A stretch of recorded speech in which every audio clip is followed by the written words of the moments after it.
Good afternoon, dear students. Can you hear me?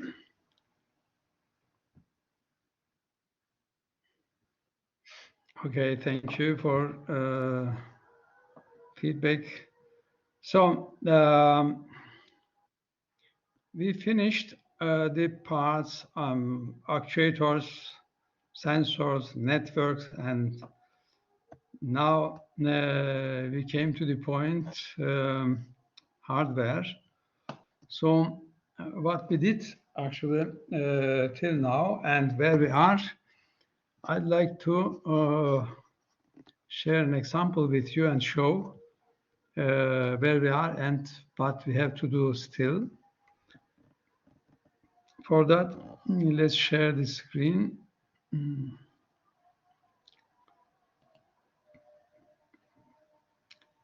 Okay, we go make time. So let's share the screen. Okay. Horizontal. So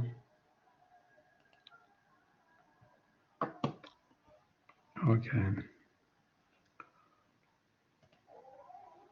So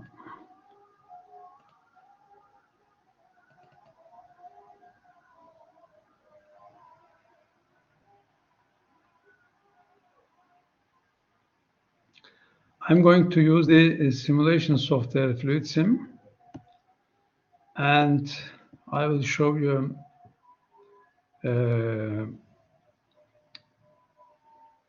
simple system, mechatronic system, and also I will show you what we learned and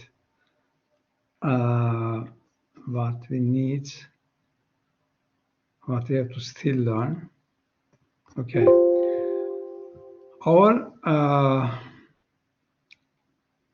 last example, you may remember. Our last example, we discussed the network, and I said this is the I mean the circuit. Here we have the power circuit. We use one actuator, linear actuator, and there are sensors on it. And we drive this linear actuator using this 5-2 wave valve, solenoid wave valve with 2 coils. And here we have the pneumatic energy, and here we have service unit, and the pneumatic energy switch, that means turn on and turn off. And here we have the control system, our control system, and this control system consists of 3 parts mainly. Input here, this is the input part, and this is the signal processing part, and this is the output part. We have 2 output signals, Y1 and Y2, we already discussed in our last lessons. And here, input-wise, we have here 4 inputs, start, stop, 1B1 and 1B2.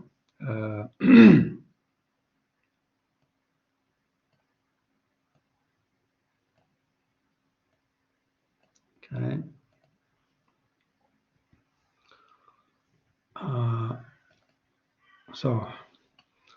And we said, now we are going to start the hardware. And hardware means a processing unit, signal processing unit. That means we will deal with this part.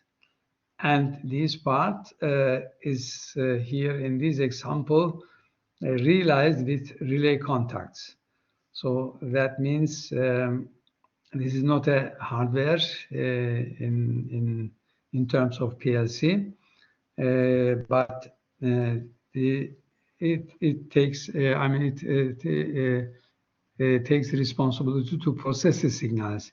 We have here AND logic, for example, here K1 normal open contact, K2 normal open contact are connected in series. That means we create here, realize here an AND logic AND.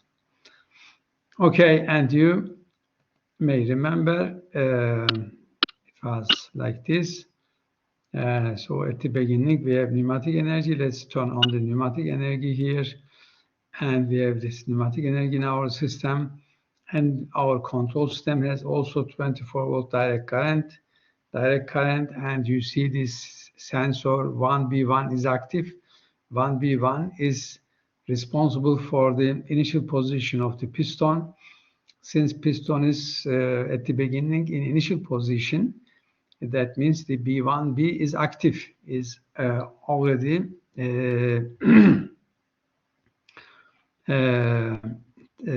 let's say detecting the piston, and therefore you see the signals is provided by the sensor 1B1. Signals connection is already active, and in sensors we already discussed in topic of sensors. Each sensor, at least the electron sensor, consists of has three cables. One of them has to be connected to the 24-volt direct current. The other one has to be connected to the ground. And the black one is responsible for carrying the signals. If sensor is active, the black cable provides the signals. So this is the situation. So if I start the start button, if I push the start button like this, it starts to work, as you see here, according to this control system. And control system. And in this control system, as I mentioned already, we have the input part. The signals are here, the input signals, and here we have the output part. That means the signals going to the field and, let's say, to the coils of the valves. And these signals, input signals, processed by the processing part here. You see the contacts of the relays here. K1, K2, and K3 we already used.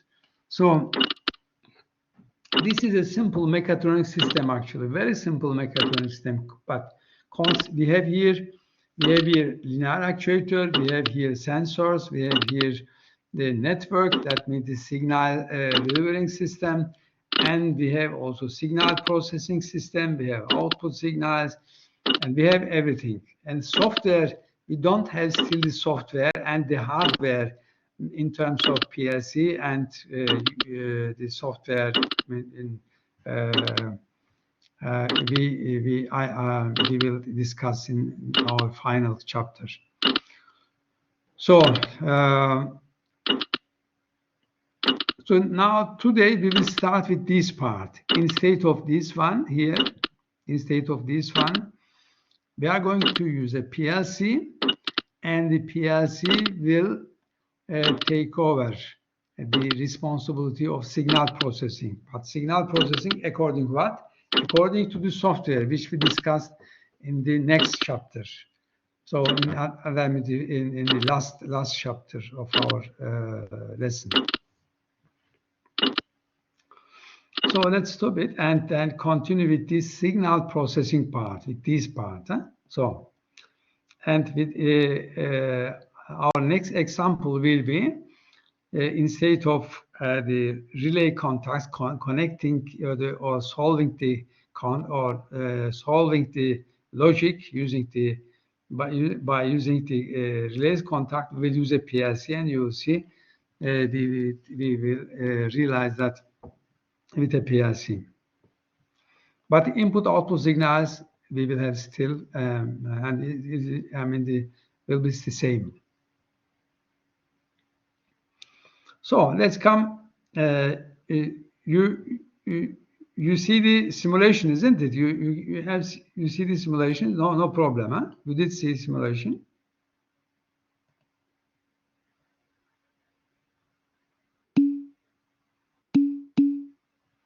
Okay.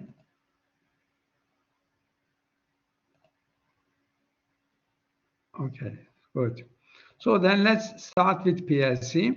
Share it with this slide, PowerPoint slides. So today's topic is the PLC. PLC here. PLC means programmable logic controller. That means the signal processing unit. Input signals has to be processed according to the software like this here. So let's say this is our, let's use this is our PLC, like a black box. Here is the PLC, and here we have this signal, input signals. On one side, this is the input signals, and on the other side we have the output signals. Let's use another color for that. Output signals here going out from the PLC. It's the output signals. Okay. So, and this is we call hardware. Huh? This is we mean the hardware. So like we say PLC. So this and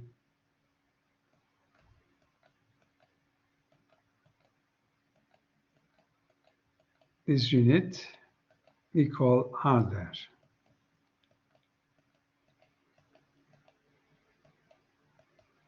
It's a simple hardware.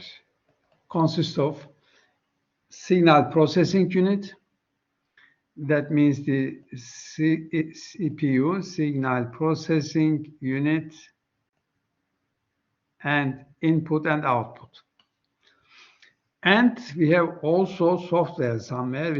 We will discuss it in our final chapter, software here. So let's use another color. This is the software, and for the software, we have to use a laptop or I mean PC, personal PC, writing the software, and so as user software, we have a user software. That means software we use to write a program for this PLC and upload into the PLC. So, and this is the software for automation we have to write using this user software. So what we are going to do, so we have to, with software, we have to tell the hardware, so how the hardware has to process the input signals. So what is input signals? So let's come, the input signals, where is it? So I lose my cursor. Oh.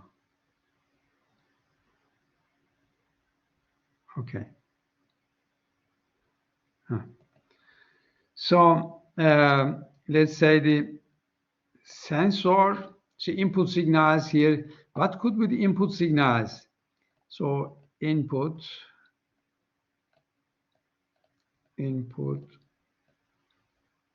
So input signals.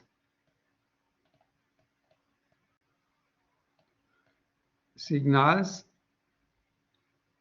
are the mainly sensors, but also push button and so on. Huh? So let's sensors.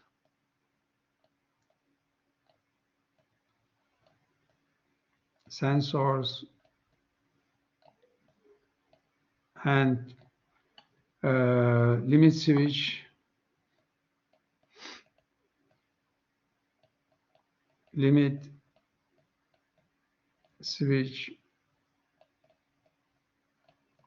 and so, and the button, say push button,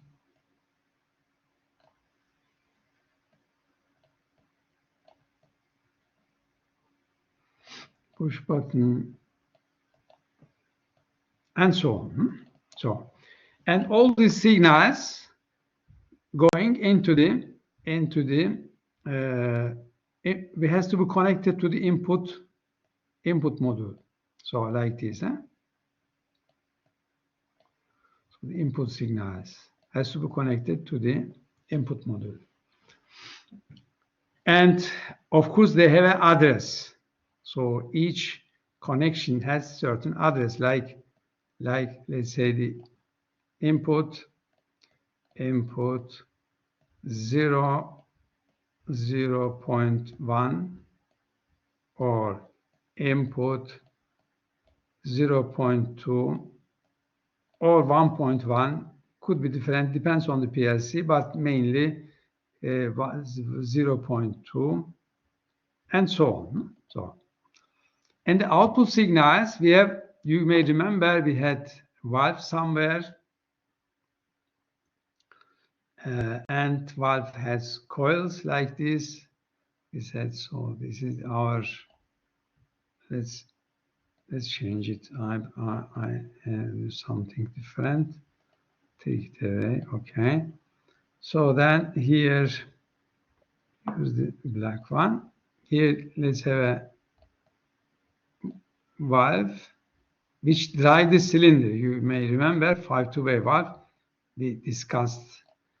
So, and this 5-way valve in pneumatic, we use the pneumatic for 2, and here we have the air connections 1, and here we have the exhaust 3, and here we have exhaust 5, and the connections can be, let's use the drive the connections, so the connections can be like this. Here connected to 2 and 1, and this is connected to 5 exhaust connections, and here 1 is connected to 4, and this is the exhaust connections for 3, and this is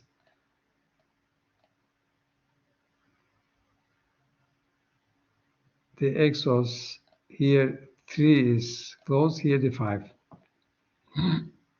Okay, so, and we learned also that the valve has coils. So to operate the valve, this is solenoid, electrically operated valve. So see here, and let's say the Y1, we used Y1, and here Y2. So this coil has to be connected to the PLC. So PLC, but for the output. This is the output one, for example, has to be connected here. And the other output, let's say here, has to be connected, each output for each coil. Okay. So, of course, the,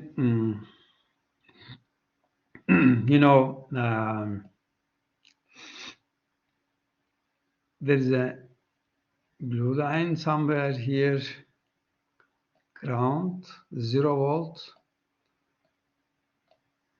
And also coils are connected to this,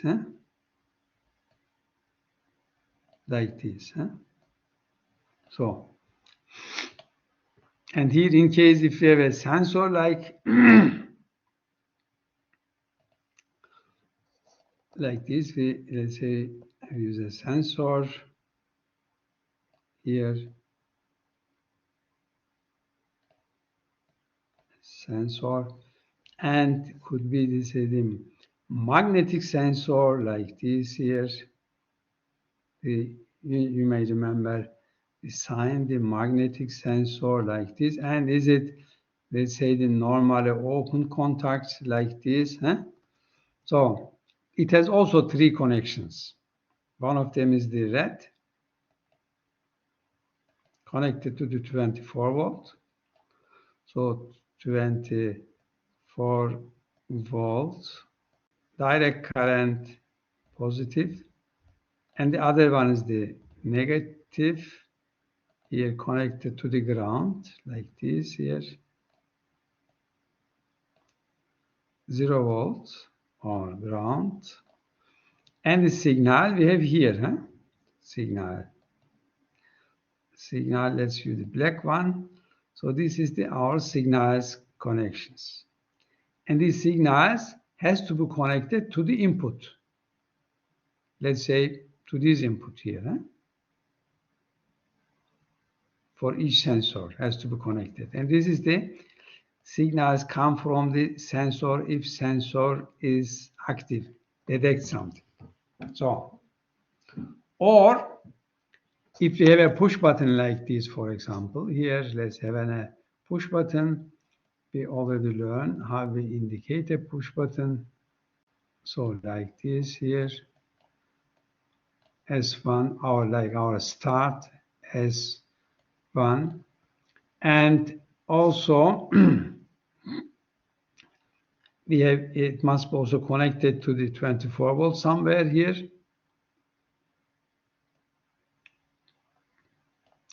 Connected 24 volt. This is 24 volt direct current positive. And here's the black part, output part must be connected to the input here. Let's use it black. It's better. But this, this is also the current we connect here. So the input signals has to be connected to the input part. The output signals has to be connected to the output part. And then we write the software, which we discussed later in our final chapter, the last chapter. And so now today we will discuss this PLC consists of, and we write here, for example, the software. In the software part we will discuss it. We write the software. We tell to the PLC how the PLC process the input signals in order to create output signals and send to the field. That means to the machine. So what is a PLC now? After discussing this, so what is a PLC? So what is a PLC? PLC is the short form of programmable logic controller. This is the abbreviation of that. And is a microprocessor-based device. Microprocessor. So you see here some pictures from the PLCs. You see here the small one and medium size and the big size. And it is also changing from time to time because it developed very fast. The computer technology is growing very fast and changing. And it affects also the industrial PCs. This is more or less the industrial PC, as we can say. So it affects also the PLC family. So what is a PLC? It is a programmable memory for storing instructions to implement specific functions such as logic function. So the function, specific functions such as logic function, sequencing, timing, counting, interlocking to control machines and process. More advanced PLC can also perform arithmetic and data manipulations. So it's like a PC, the industrial PC we say. And today there are also the industrial PCs. So all these functions, logic functions like AND, OR, and so on. Sequence function like step-by-step forward. Timing, so in control system we need time. So let's say if a process has to wait 10 seconds or 15 seconds or 10 minutes and so on in certain step, so we use the timing. So the counting is also important. So if we have to count the produce part or the defect part and so on, so we need the counting facilities and we have it. So all these offers PLC. Let's look at the history of the PLCs. How did it start? Because you know, in our example here, in this example, here you have seen, in this example you have seen, this is also a control system using the relays. So using relays, we can also create our program software via contacts, via the contacts of relays or relay contacts. But it is, I mean, it is in the past used very much. And so now, by the development of the PLC offers a huge comfort. I mean, to write what we expect from the automation, and also you can easily change the program and easily add something and take out. But in this technology, I mean wiring technology, you have to change the contacts and you have to change the installation and wiring, new wire, and so on. It is not so comfortable. But if you have a small mechatronic system, you can still use it. So PLC is important because it costs money, and it costs money. And PLC is beneficial if you have, let's say, the certain amount of inputs and input signals and certain amount of output signals. Then you have to decide maybe for the for PLC.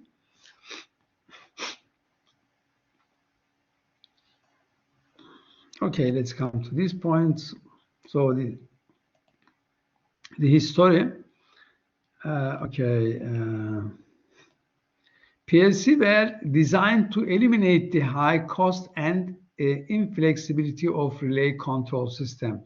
High cost means, so in bracket, high cost means if you have in the past, I mean, many inputs and output signals, of course, it means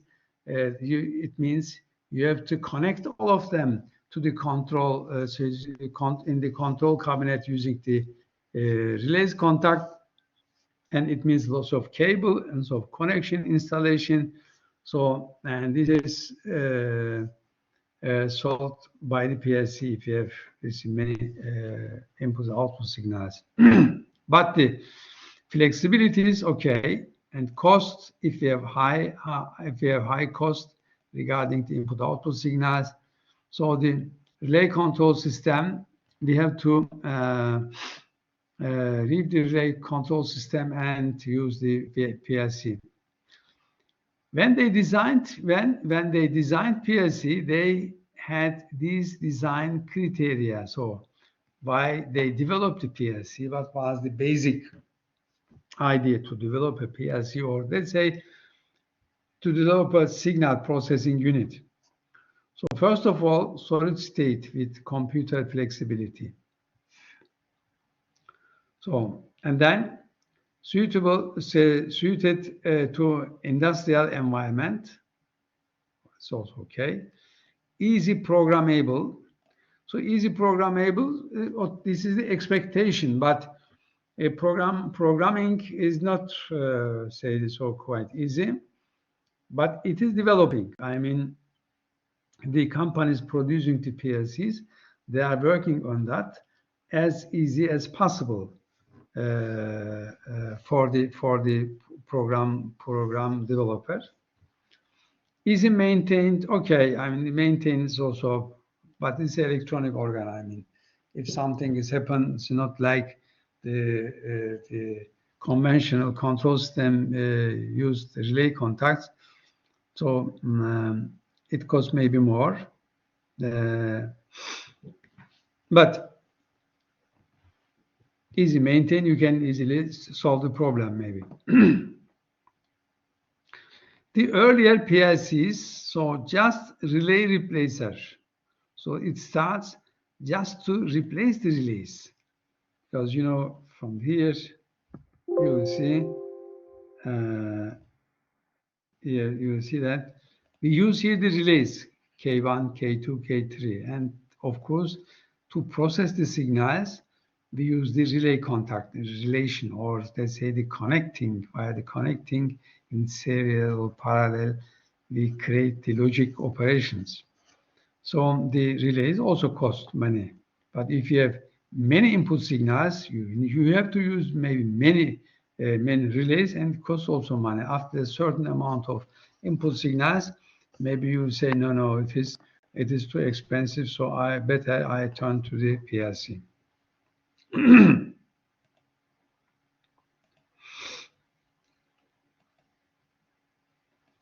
Okay, so just relay replacer. So on-off control only, on-off control at the beginning. Yani that means the signal is existing or not existing. We learned already. On or off, signal 1 or 0. Digital technique. Today's digital technique. This digital technique, I mean, developed many things in our industrial environment.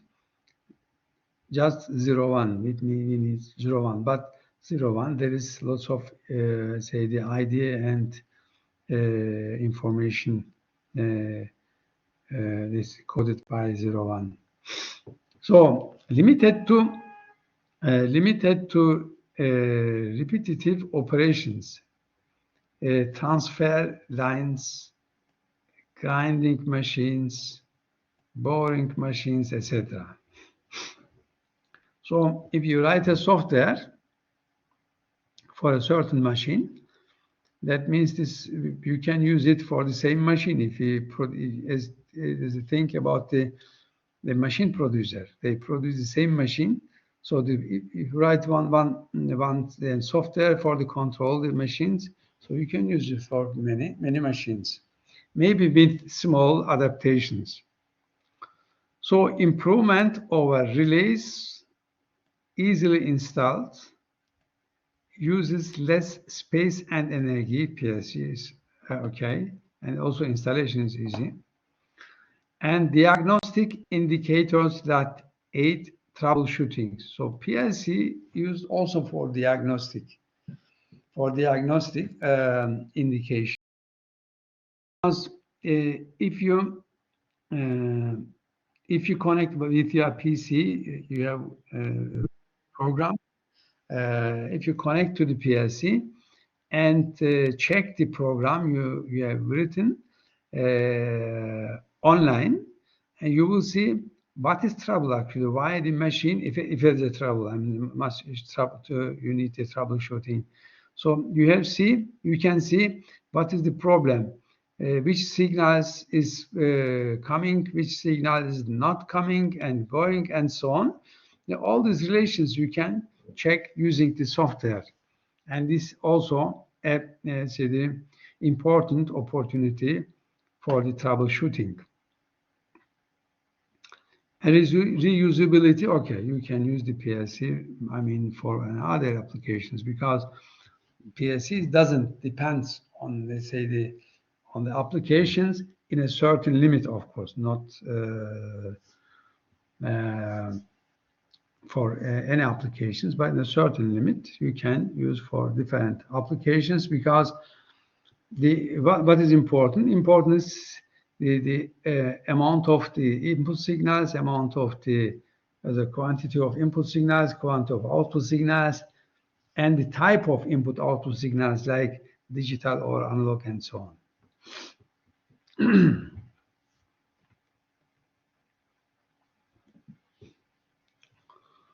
So early innovations between 1970 and 1974, microprocessor technology added greater flexibility and intelligence to PLC. So microprocessor technology. So, and capable of operator interface, arithmetic, data manipulations, and computer communications. So all helps to develop such a industrial PCs. Operator interface, arithmetic, data manipulations, and computer communications, and so on. So cathode ray programming allowed relay symbol entry. It's another facility, but not used too much, I mean. So arithmetic functions and the improved instruction set allowed numerical inputs data for instrumentation devices. And then logic and sequence task enhance. So it goes in that direction. It starts with microprocessor technology, and step by steps they develop these electronic organs, I mean the PLC. Later innovation after 75, so greater flexibility with hardware and software enhancement. So improvements included what? Large memory capacity. So capacity is a problem, and today's you see there's a big development in the market regarding the memory capacity, not only for industrial PCs like PLC, also for other electronic equipment like handy PC, industrial PC, and other electronic calculator. And also remote I/O, input-output, and analog and positioning control, so position control. It's also getting very interesting. Motion control, let's say. And operator communications between operator panel, and software enhancement and reduction of wiring and installation costs. All of them somehow support the application of the PLC in the market, because the PLC is PLC developed by offering all these facilities step by step. So the controller in 80s advanced, let's say today is much more advanced, but I mean it has a story. So early 1980s microprocessor technology brought about many advances, keen competition effects design and hardware enhancement, faster scanning time, small low cost and reduced space requirements, more inputs, outputs, ports, direct or modules or direct connections to devices, improved mechanical design, and peripheral equipment, improved operator interface and system documentations. So, and today's we arrive at a fantastic level, I must say, regarding the PLCs today. And not only like a PLC, let's say this work for a machine, they are also adaptive. That means you can adapt, you can connect the PLCs, you can establish a connections between the PLCs, and that means the field bus system or network system, and you can deliver the information to any corner where you want. So development in hardware's advanced memory part had developed, user-oriented operator interface, that means the software, user software, and universal programming devices, okay, communications between different brands of PLC, that means PLCs can communicate each other. Now today's, you know, we talk about this the Internet of Things, IoT, Internet of Things. That means the machines have their own internet and they are communicating each other via their control system. So development in software, they have there's a standardized software developed for the PLCs. Some PLC producer companies are participated to this project, but some of them not. So especially the big PLC producers like Siemens, they have their own PLC program, and they are not too much interested actually to join to this group because they have a big market share, and therefore they can decide. And of course, they offer different type of PLC. I mean, for different applications, PLC. Today's PLC we use for the sugar process technology, for cement industry, for sugar industry, for pharmaceutical industry, chemical process, even many big, let's say the processes, dangerous processes like reactors and so on. So control strategies can be distributed instead of centralized. So today's aim is to distributed control. So not to keep the control in a certain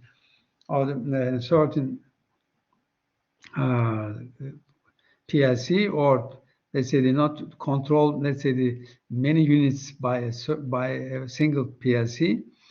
They develop those small type of PLC depending on the application you can use for each application a PLC, and you can connect each PLC to each other. So then you can transfer the data, but you need to the management information system and you can evaluate it. So integration with other control equipment such as robots is also possible. So the robot has its own controller, but this controller has to be also connected to the PLCs, because PLCs, let's say, managing machines, a machine has to work together with a PLC. Let's say the robot maybe provides the material for this processing part, and so on.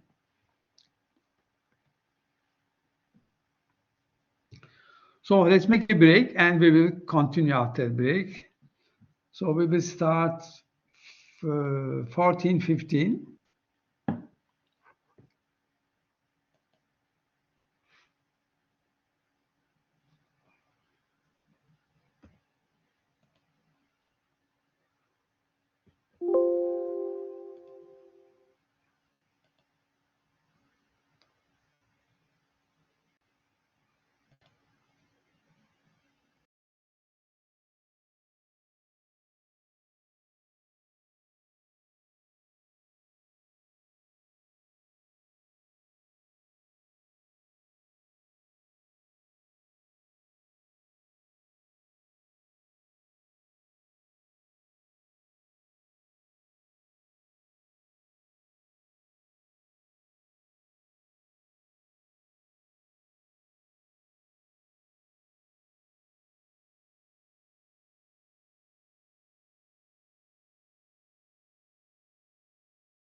Okay, let's continue.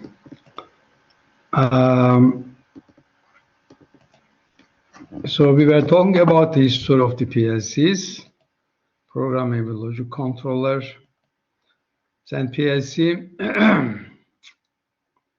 So today's PLC, we said, so PLC values relays. So if we compare, input-output units not directly connected to one another in PLC. Programmable need only change program when circuit conditions change. So space saving, internal relays, timer, counter, etc. is available. Flexibility in control changes over the PLCs. Low power consumption and easy debugging.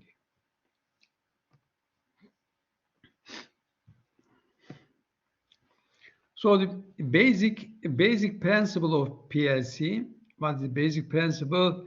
Input, as I mentioned already in the at the beginning of the lessons. Input, and then from the input to the processing, signal processing part, and then for the signal processing we need program, that means the software, and the input has to be evaluated or processed according to the software program by the processing unit, and has to create the output data, and the output data has to be sent to the field, to the machine where we have the coils, solenoids, and so on.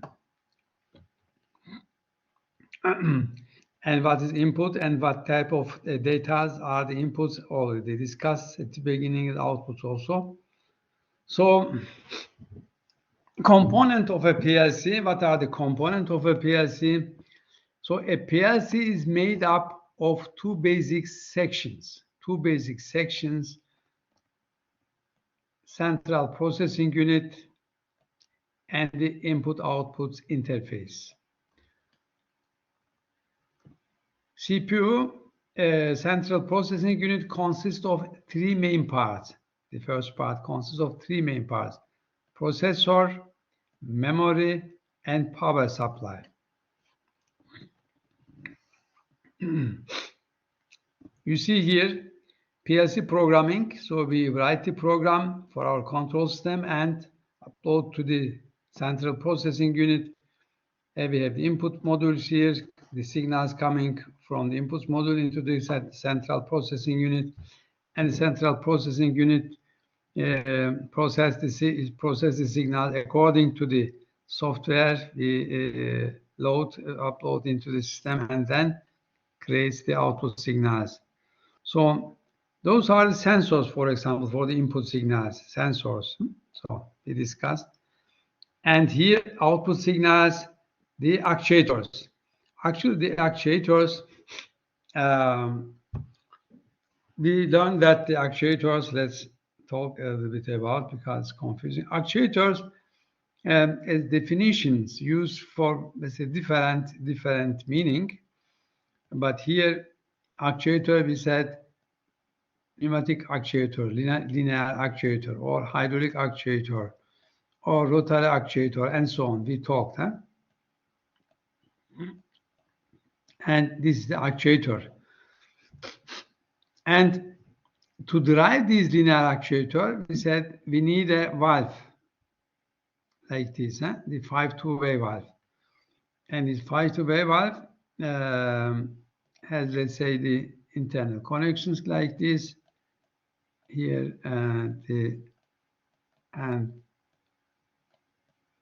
so, and actually this valve drive the cylinder, drive and control the cylinder. Has two coils here, solenoid. And the actuators, of course, they mentioned the actuator was not direct actuators. So they mean So this is the valve is controlling and driving the cylinder. So if we control the valve by the solenoids, by the output signals, that means we control also the actuators. So therefore, they use here actuators, but they mean the coils here. Huh? So the coils, as I mentioned already. So then functions of a CPU. What is the function of CPU is the CPU, central processing unit, read input data from various sensing devices, as I mentioned here. Huh? So from sensing devices, there are many sensors coming from delivering the signals via the input modules into the central processing unit. The central processing unit reads input data from various sensing devices. Then executes the stored user program from memory. So they execute the program, stored program, user program from memory, and send appropriate output commands to control devices. That means the output signals, send the output signals, read the input signals, process according to the program, and send the output signal. This is the main function of the central processing unit. So type of memory. So what type of memories there are? RAM, let's say random access memory, ROM, read-only memory, PROM, EPROM, RealPROM, EEPROM, ERPROM, and so on. So this is the name here, and the erasing is possible, not possible. RAM is possible electrically, not possible with UV and electrical and so on. And programming, so electrical using mask in manufacturing process and electrical. And here, when power is removed, memory contents are volatile or non-volatile. Huh? So there are different types of memory. So input and output systems. So if later on some of you interested to work in field of software development, of course you need to learn the hardware, because you have to write the software for the hardware, and you have to know the hardware, you have to study the hardware, that means the PLC, and not in detail, not as electronic units, but the function-wise, and the possibilities what you can for what you can use the hardware, and also the machine environment you have to learn, because you have to control the machines. So input and output systems. So provides the physical connections between the outside world and the CPU, and discrete inputs, outputs are the most commonly used. Okay. What is the input device? What are the input devices? So here you can easily say, we already discussed at the beginning, but let's repeat some of them.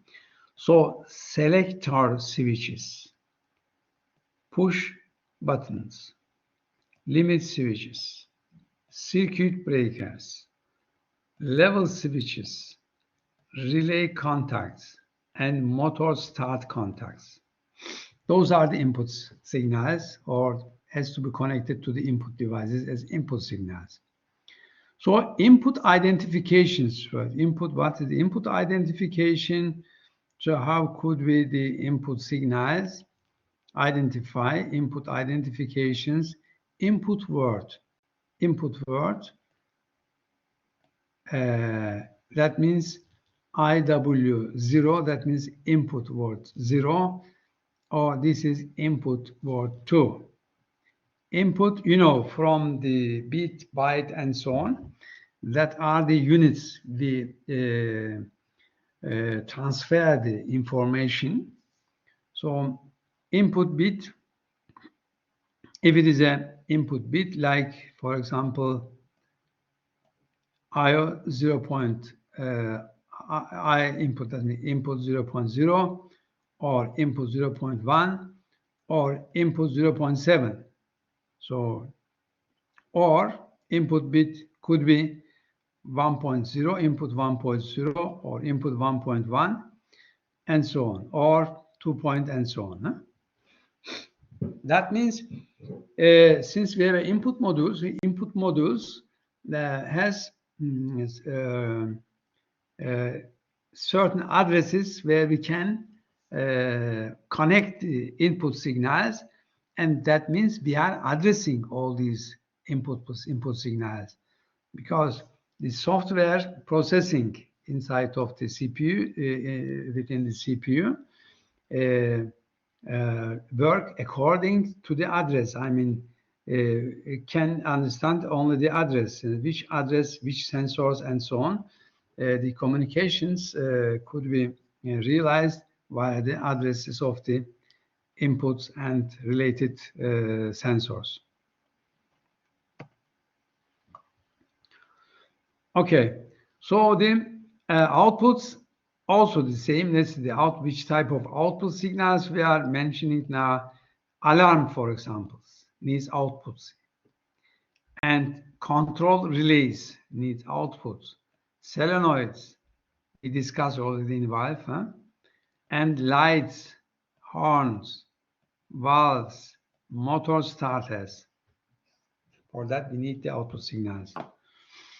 And the identification of the outputs, addressing, that means addressing, like here, which identifications like output word, we can say OW0, OW1. That means output word 0 or output word 1. So output word means more than 1 bit. So 8 or 16 and so on. And if you say output bit, this is one information, output 0.0 or output 0.1 till output 0.6. That means maximum 8 bits. And here the output bits could be start with 1.0, output 1.0, 1.1, output 1.7, and so on. So flags are, so in the CPU or the PLC, like relays. So internal relays we use for signal processing, and flags also are internal relays. And flag words, we can say FW0, flag word 0, or flag word 255, or flag bit F0.0, F0.1 till F0.15. So that means in total 16 bits. Or flag, let's say the flag 255.0, the single flag. Timer identifications. For the timer, we use the PLC timer. So this is we identify with T0, T15, and it depends how many timers the PLC has or offers. T0 means the 0 timer, or T1, T2, T3, T15, and so on. System units of PLC. So this is, let's talk about the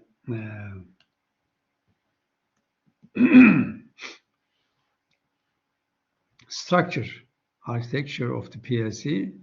The PLC, our famous PLC. So We have here a programming device. That means a type of a laptop, or maybe a special laptop for special companies like Siemens. So this is the our, let's say, the laptop, and we write the software here, software, and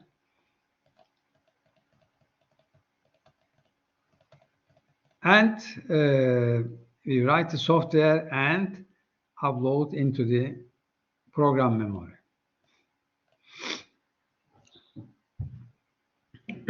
So this is the software part here, you see. So this is the software part here. And what happens here?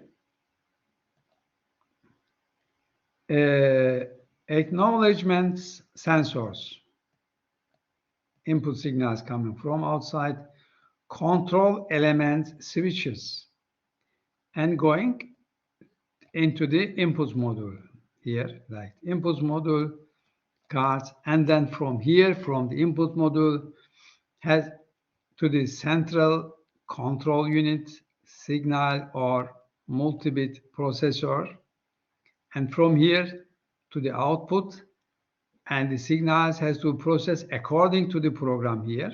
So according to the program, because the program we have prepared, written, and sent to the PLC, upload to PLC, and PLC has to check the input signals according to the software program we have written. Then, according to the program, software creates the output signals and send to the output modules, and by the output modules go to the machine for the controls and the control elements like relays, solenoids, and indicators. So this part is here. This part we say sensor input.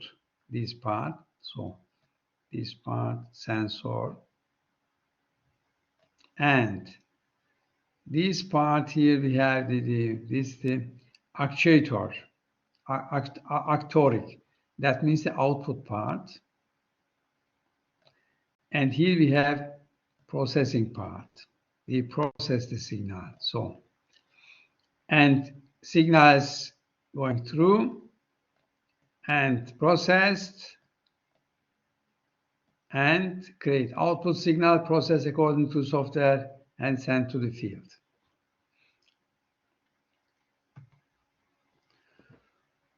So selecting a PLC. So how can we select a PLC?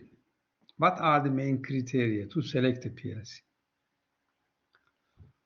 First of all, you may guess that we need to know about the number of inputs and outputs. So let's visit inputs and outputs. So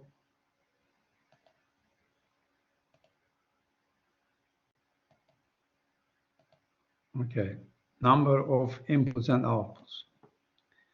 Types of software language.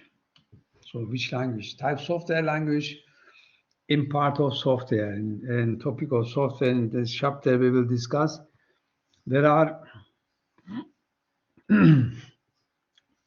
some type of software language like statement list, ladder diagram, function chart, and so on.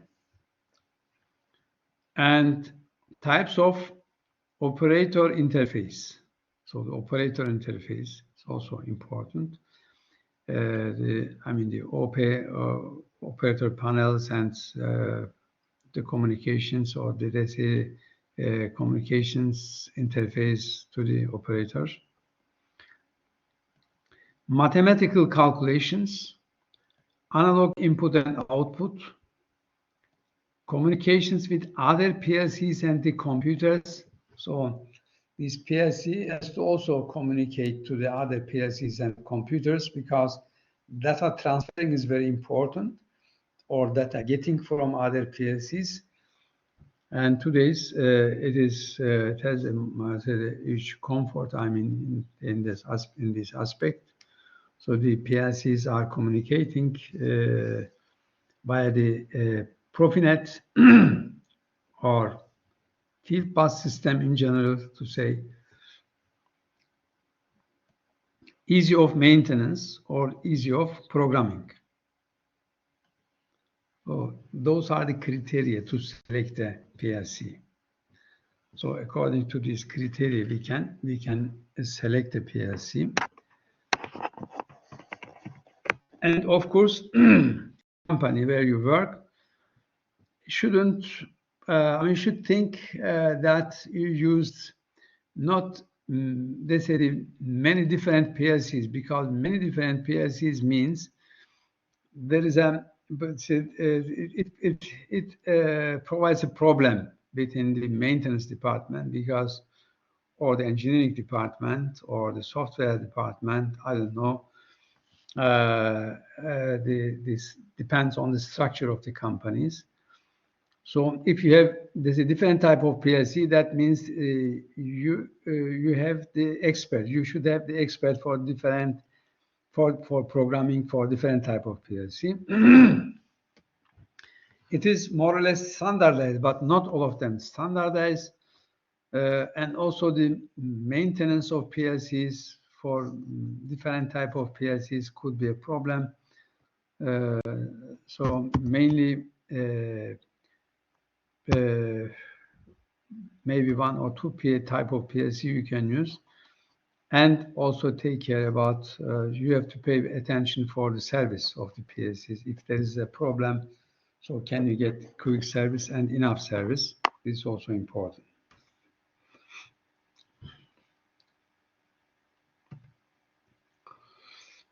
Okay, the PLCs.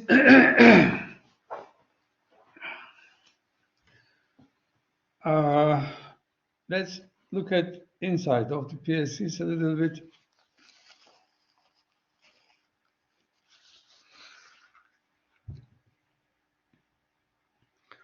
CPU, we said, central processing unit, the program memory, so you upload the program here, and here we have 24, it says special PLC inputs and 14 outputs here. It's a special PLC. So it has certain flags here, you see, from 0 to 256, and bitwise, you see from 1 to the 256. Yes, 256. Okay. And timer here, you have, let's say, the timer from 0 to 32, and counter, you have 16 counter, and you have registers to register some information from 0 to 64.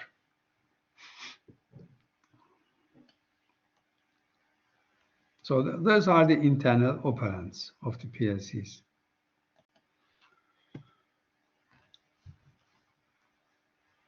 And there are also small type of PLCs with, you see, 21 inputs at 14 outputs. Here we have half of them, I mean 12 inputs and 8 outputs, like this here. And same structure, flags, timer, register, counter, and so on. Okay, so this is what I want to tell you about the PLCs or hardware we use in mechatronics.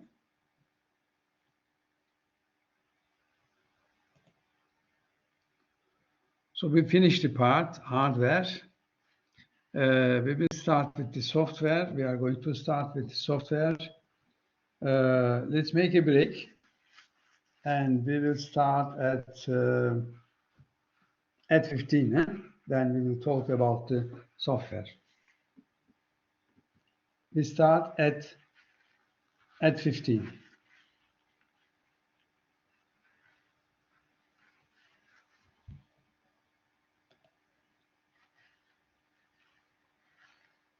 By the way, according to my information, the exams and the midterms will be online. Is it okay? Also, you get information. You have got the information, same information.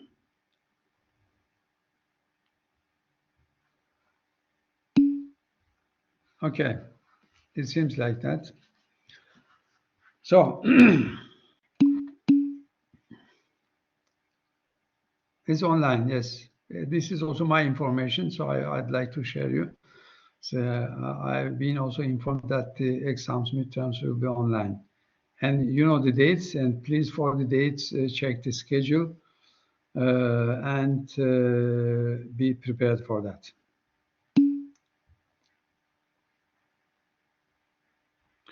So I guess we will have the chapters till including the hardware. The software will be not included. Software we keep for the final exam. And including hardware, you will be responsible in midterm.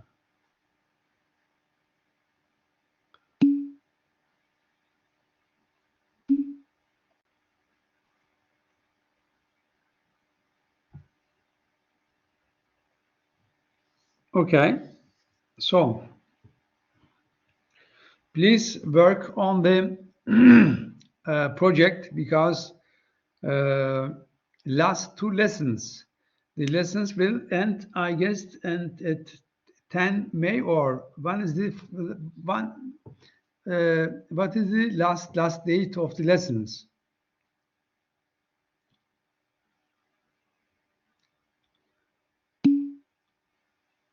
So according to my information, 10 of May.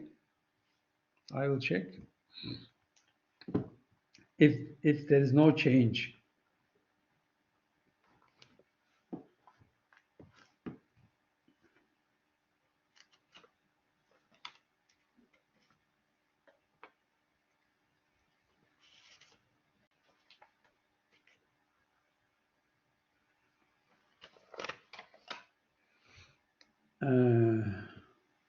Yes, according to my information is 10 of May.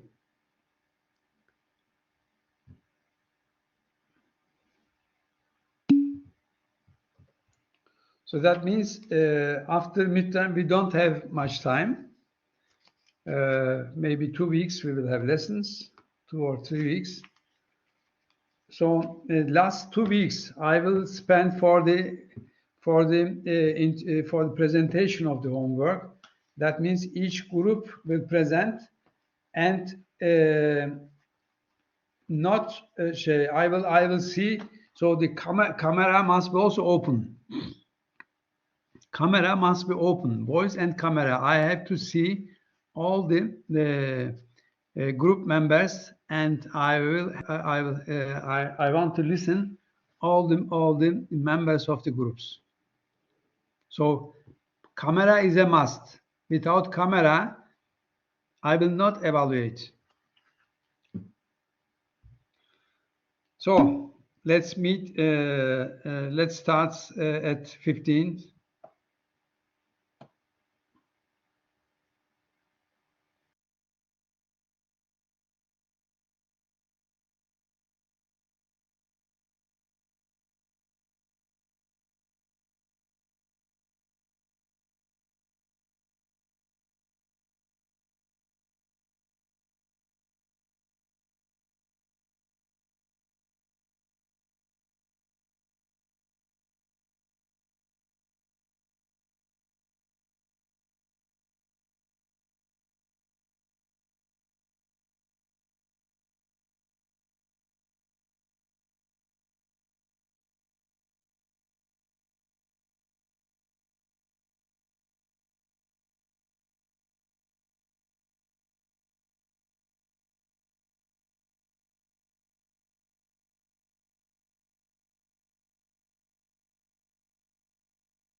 Okay, I think we can start.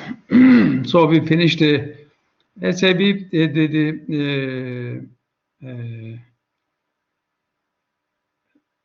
hardware. We talk about hardware. So let's turn to the simulation software. And I said that these we have to these relays and all these things we have to replace with a PLC. So now I'm going to use a PLC and I will show you how can we install a PLC instead of relays. Here in this example, so once more, you see we drive a cylinder, but it could be more. Not only once linear actuator, could be, let's say 2, 4, 5, 6, 7, depends on the machine or applications, or could be some electric motor. We can add also some electric motor here and drive the electric motors. All of them are possible, but all of them, I mean, independent of the quantity of electric motors or other type of actuators, we have same system. We have actuators, we have sensors, we have network, we have hardware, that means the PLC, and the software. So now you have seen system is working like this, and this system we install using the relays, not PLC. Now I'm going to use the PLC, and we stop it here. Okay, so then let's use the same let's use same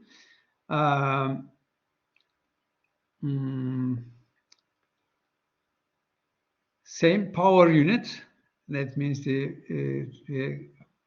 simple mechatronic system consists of one linear actuators, but I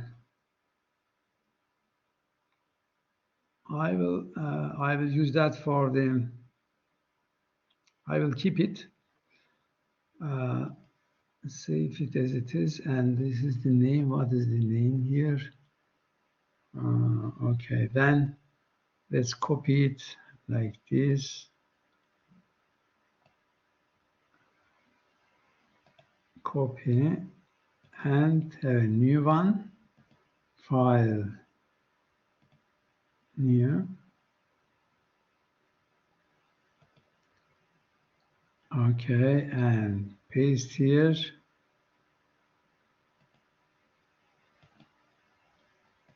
So, and I will take out the relays and also this part here. Now, so take out all the contacts, the relays, and here also relay contacts and all those things. So you see I have the output part and this. Also I will take out and no relays. Also here take out, and here no relays. Okay. So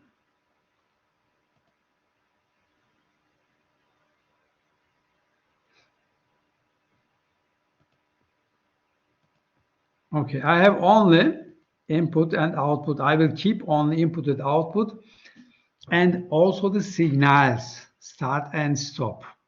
So I will keep, but let's have only one signal start, and just take all of them out. So only the start signals. So you see, this is our input part, input signals, and this is the output signals here. Also I'll take it out, output signals. Huh? So we have 3 input signals. Oh, let's take it away.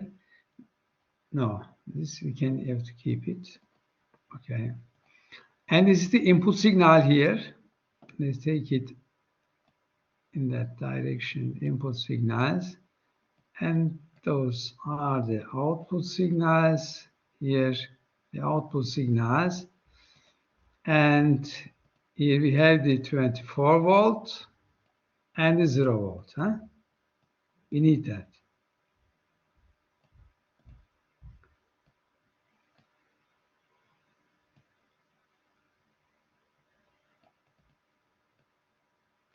Okay. So, and I will take also this frame out and this also out. We have 2 output signals, Y2, Y1 and Y2, and 3 input signals start, 1B1 and 1B2, like this here. So I will put a PLC in between.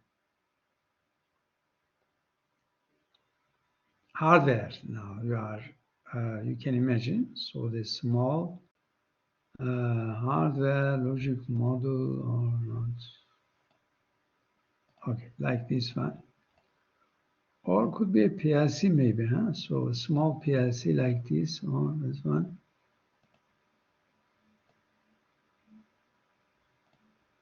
So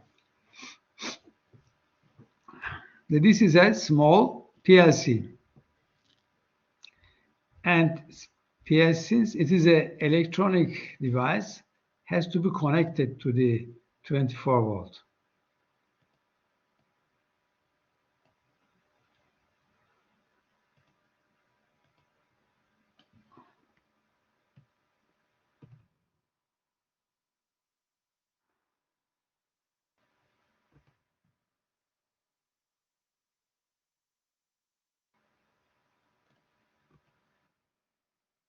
Okay.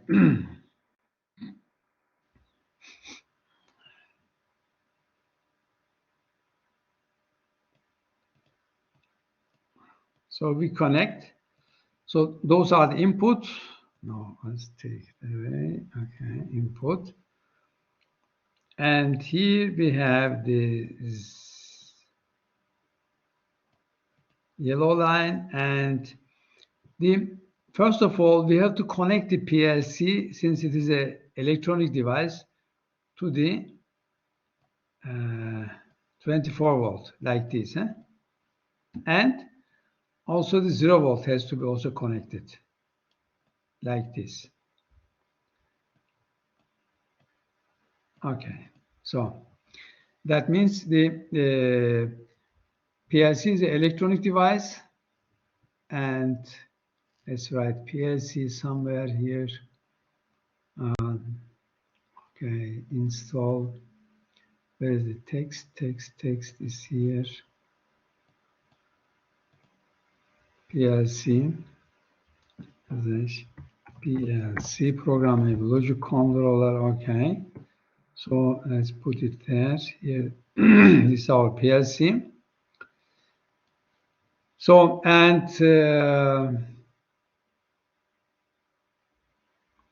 so we have to write a program inside of the PLC, but let's cancel it for the time being. Oh, what's that?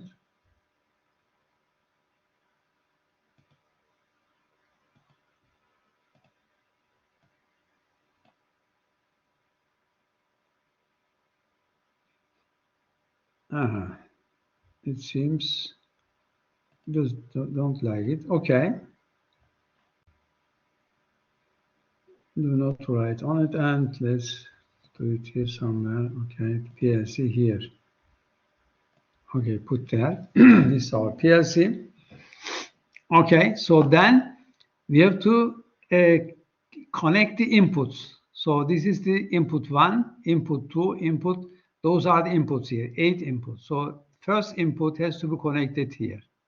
So this is the first input. Okay, then the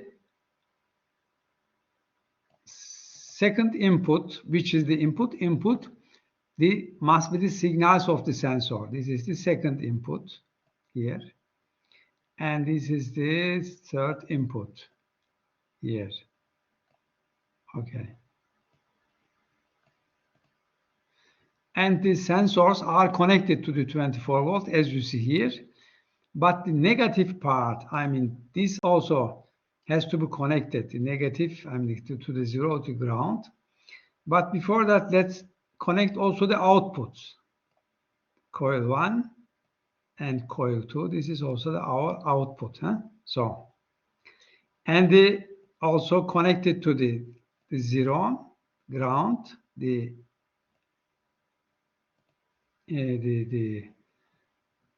0 part. Okay, also finished now. So, and this we have to also connect to the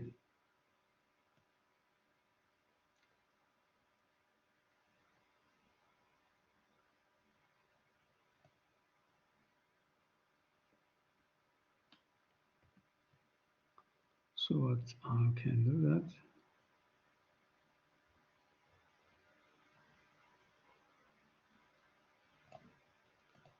Okay, let's do in that way. Okay.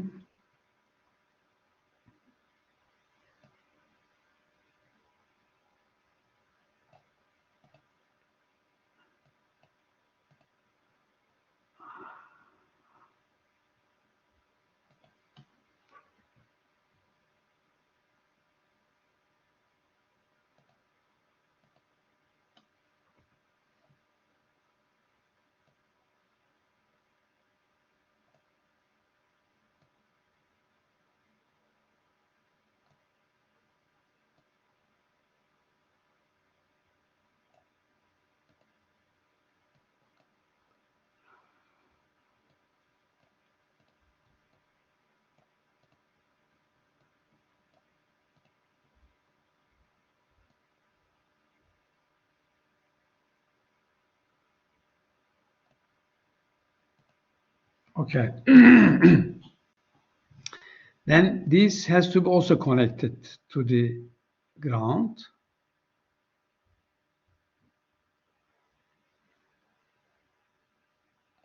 Okay.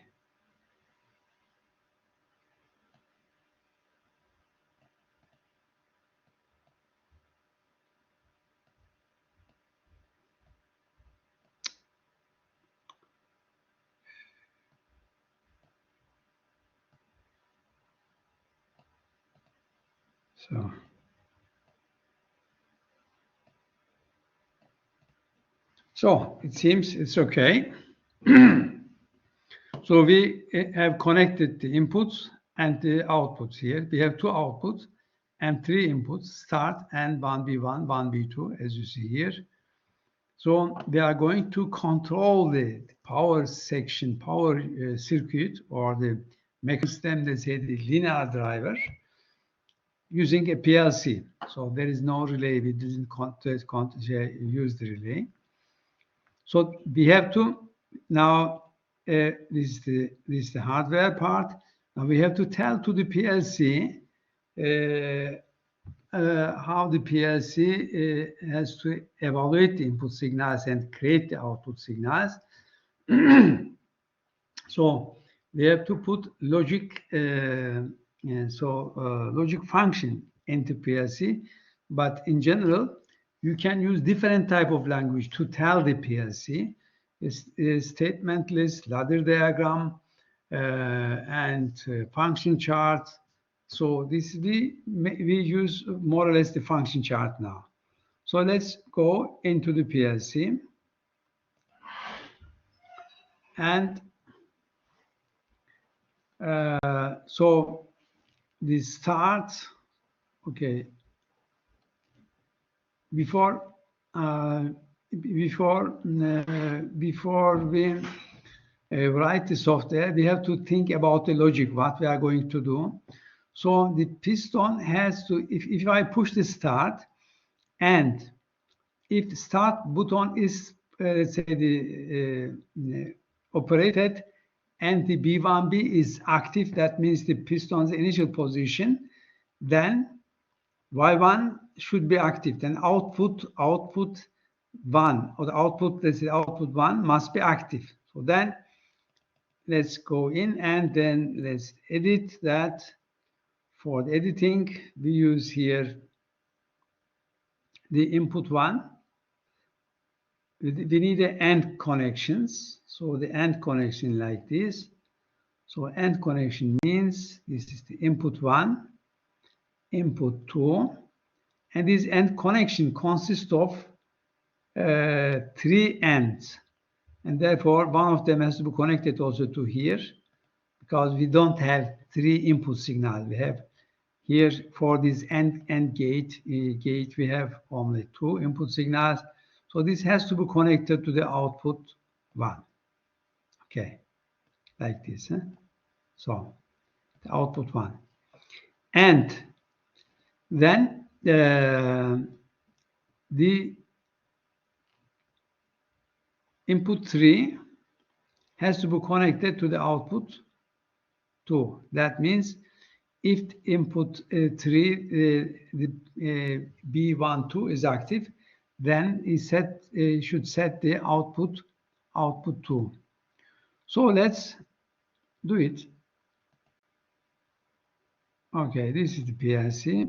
Let's see whether it's work or not. See here that. Okay.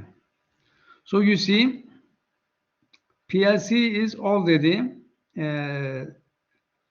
supplied by the current, connected to the current, to the 24-volt direct current. PLC is working, so is active.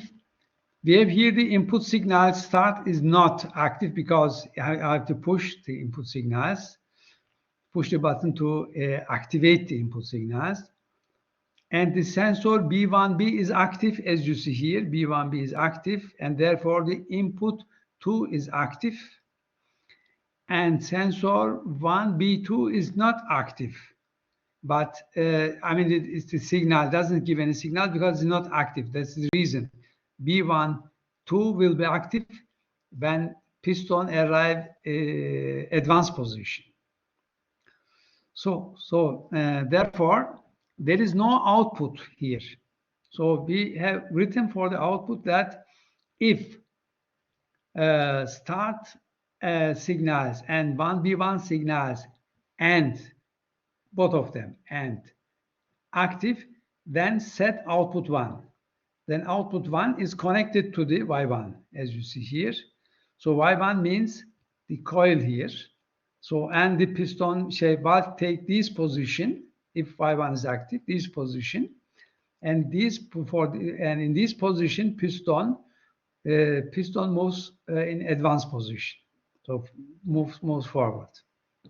So if the signals 1B2 is active, that means I3 input 3 is active. Then, and also we have a told the PLC that if I2 input 2 is active, then the PLC has to set the output 2. So let's check if this works or not. It works actually, the control system, because you see piston, if I put the signals, then the Y1 is active. You see the Y1 is active. Since Y1 is active, so valve take this position. Take this position. So in this position, piston has to move forward. But I have to turn on the pneumatic energy like this here. So then it works and comes back automatically and by itself. So let's check it. The input and output. So the input and the output, you see, if the piston arrive the end position 1B2, then 1B2 is active. So you see the input 2 is active then. And if input 2 is active, then it set the output 2. Output 2 means Y2, and Y2 will be active. And then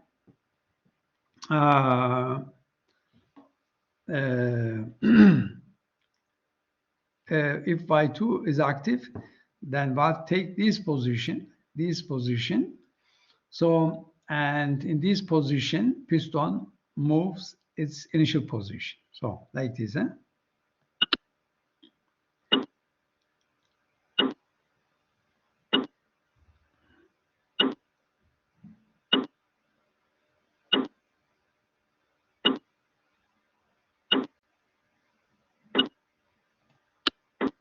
So instead of this start button, I can use, instead of this type of signals, I can use, what is it?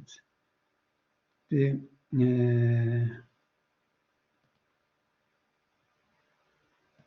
this type maybe is better for that.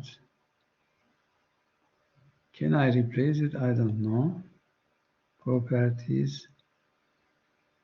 Push button start. Push button makes the contacts similar.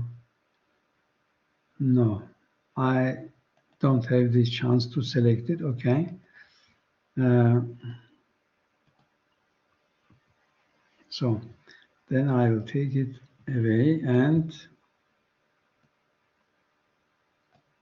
so if I push the button, it will keep the position. I mean, and then I have to push and release the push button.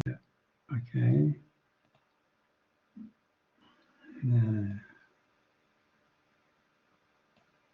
Okay. So then let's write here start. Okay, start. So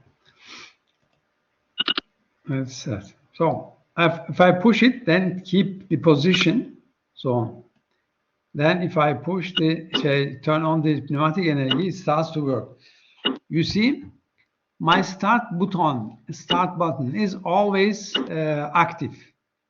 So if piston come back into the initial position, 1B1 gets active, and if 1B1 and starts at the same time active, then PLC set the output 1, and output 1 means Y2 Y1 is active, and piston moves in advanced position. And if piston arrives at advanced position, 1B2 is active. So 1B2 is active. For the 1B2 I2, we have written in the program that output 2 has to be set. And if output 2 has to be set, then Y2 gets active. So Y2 gets active. Then you see here, piston valve take this position and piston moves backward. Huh? So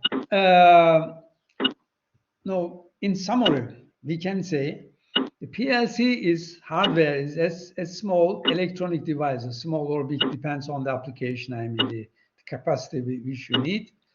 Is an electronic device, and inside there is CPU, signal processing unit, and some other important modules. But for us, important the input parts, input module and output modules, and we also discuss them, input-output modules. And we have to write a program and upload into the PLC. And this PLC, according to this program, has to work, and also by checking the input signals, and it has to produce create the output signals, and output signals you see they activate the depending on the which output connected to which coil or solenoid or any other output elements, actuators. So then the piston moves forwards and backwards. So I will check whether it's possible to use that inside the timer here somewhere. Edit. Okay, if edit, then so wait, let's say the timer here somewhere. So the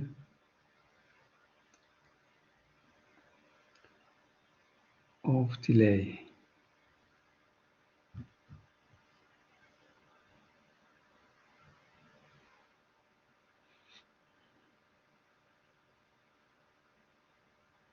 Timer switch.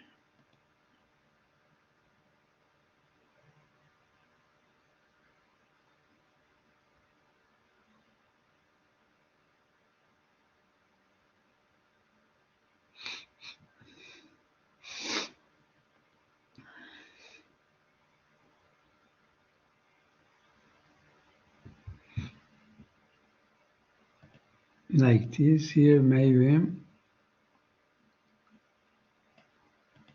Okay. So the time we need, let's say 5 seconds, has to wait 5 seconds. Okay, then let's do it. Huh? So I add into the program a timer. So the timer means before if the cylinder arrive the final position, that means this position, and B1, B2 gets active, should wait 5 seconds and then come return. Let's see whether it's okay or not. Let's open the energy.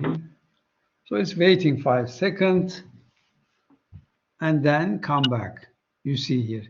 So I put it because you can see the signals. I mean, now the output here, but you see this is active. B1, B2 is active, but output is not set. Wait 5 seconds, and after 5 seconds set the output PLC.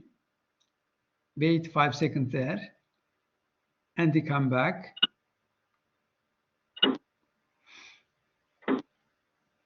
We can change. We can say maybe wait 3 seconds. So it says okay.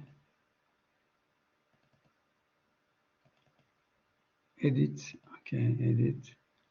Then and 5. Instead of 5, let's write 5 is too much. Huh? So then back.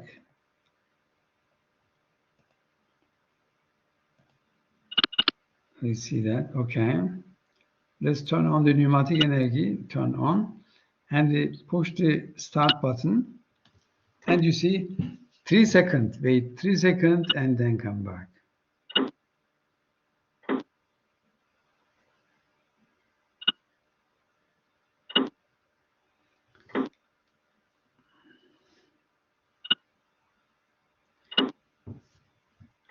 So B1, B2 is active, but not set. Output 2 is not set. Wait 3 seconds. After 3 seconds, output 2 set. And output 2 set. Y2 gets active. And Y2 gets active. You see here, valve take this position and piston moves back.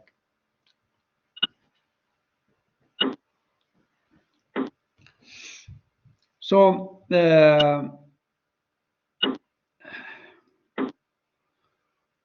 let's check today, next week. Next week, we have a lesson next week, isn't it?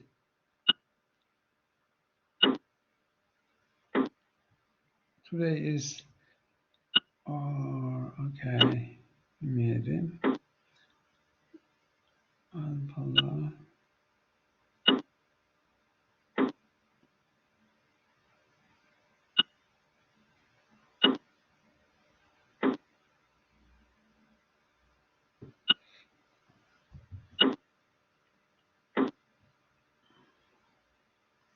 Okay, is it possible to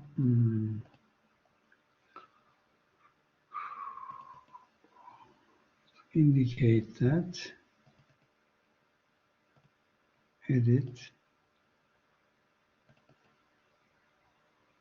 So is there display? On delay, display range. Let's say this is timer 1. Timer 1. And on delay and display, maybe we can see the, okay, we can see the value of time somewhere.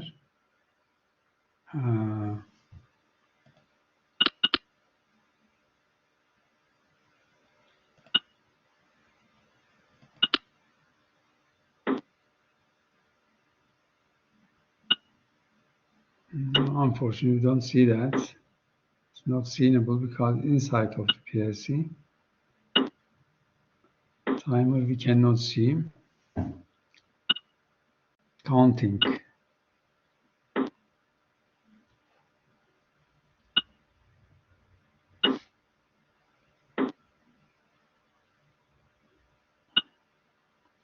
Okay. One second, please.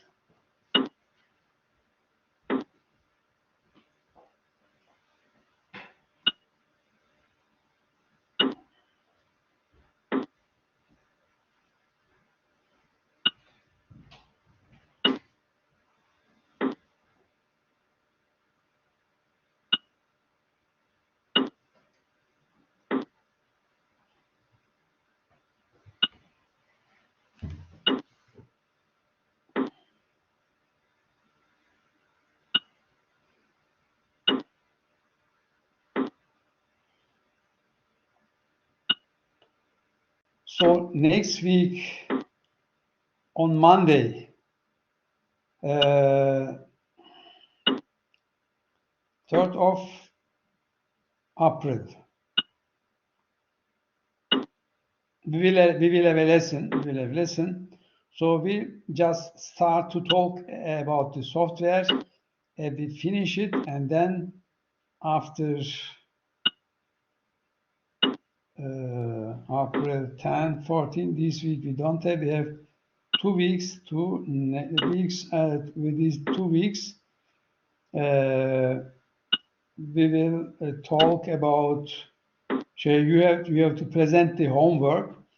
We will start 17 and 24. 17 and 24, you have to present the homework, and we will have a lesson 3rd of April. Okay, then we will continue with the software. But 17 and 24 April, you will make the presentation, homework presentation. Please be informed. So then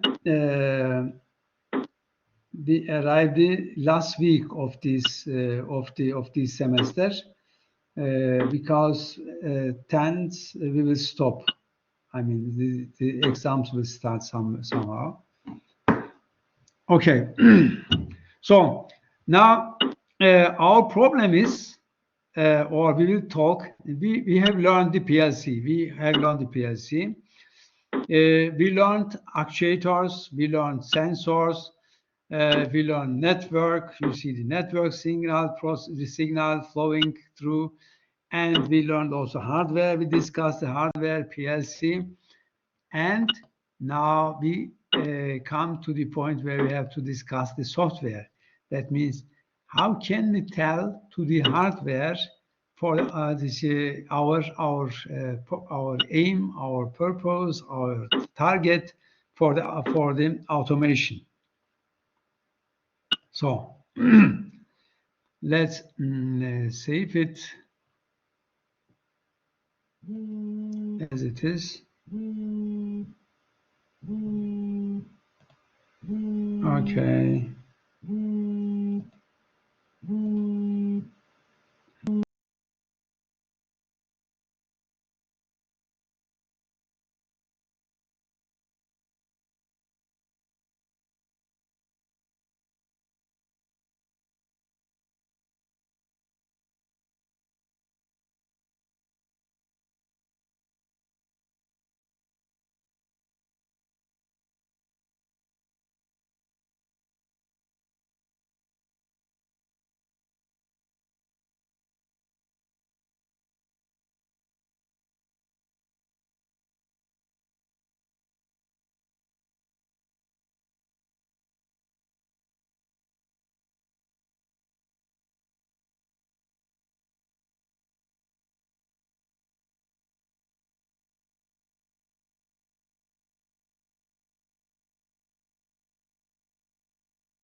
So, okay, the part software, we will discuss the software.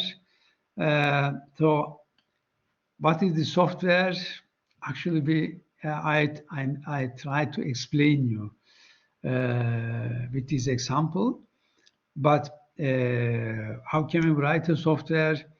Of course, you will not be an expert about the software, but more or less in these lessons, my target is you learn what is a mechatronic system and what are the main components of the mechatronic system, like actuators, sensors, network, hardware, software, and how can we design and create a mechatronic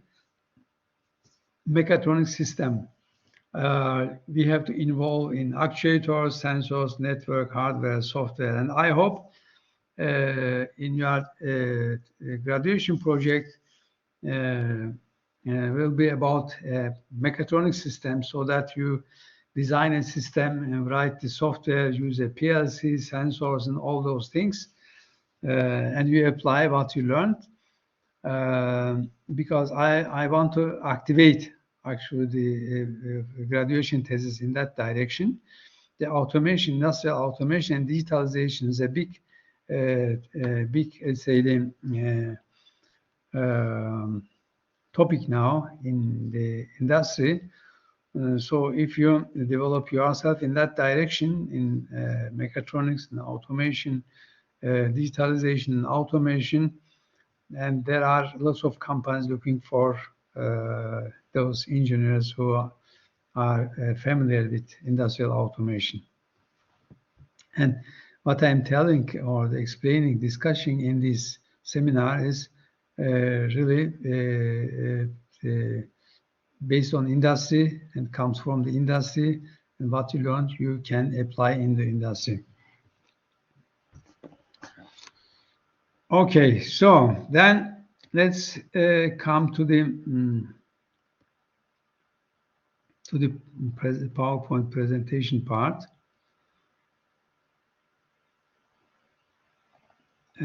So we finished that. Okay, we discussed the hardware. Hardware is finished.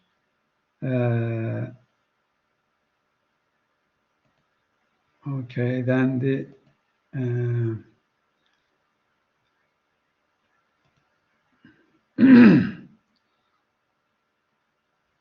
the software. Okay, this software.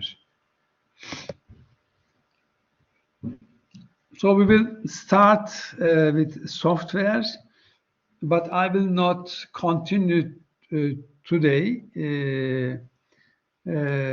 I will stop at 4 o'clock, and next week we will go through this part of the lesson and make some examples, and then the exam period, midterm period starts. After midterm, so I will be ready to listen your presentation about the homework. I will use these 2 weeks for the presentation of your homework, and please work on that. So it is very important. It's like 25%, and don't expect that the not completed homework will be evaluated.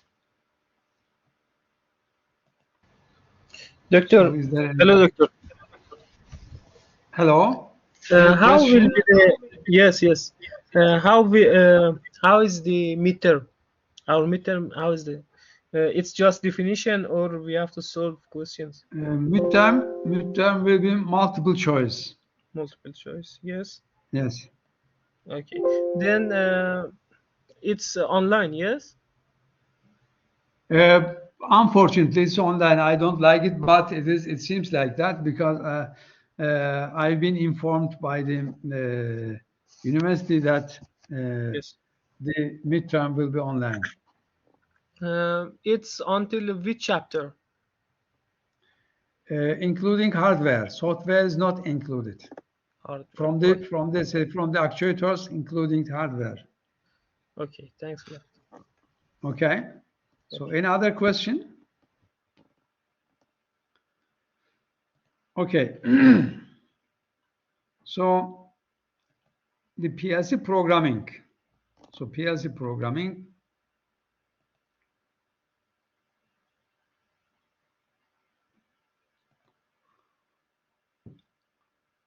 What type of language we have to explain PLC what we want? So we have to explain PLC what we want.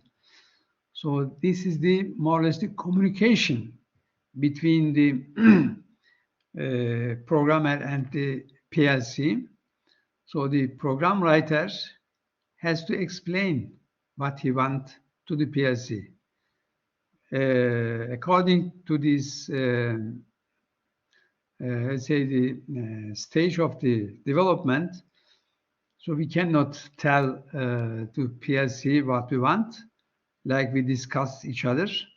So we have to learn the language of the PLC and use the language of the PLC to tell PLC what we want. So what is the language? What are the languages? And how can we write a simple program? We will discuss. So there are types of programming language. There are statement list, ladder diagram, function chart, matrix programming, and basic language, and so on. Could be many others, but mainly in my industrial, according to my industrial experience, we use the first three.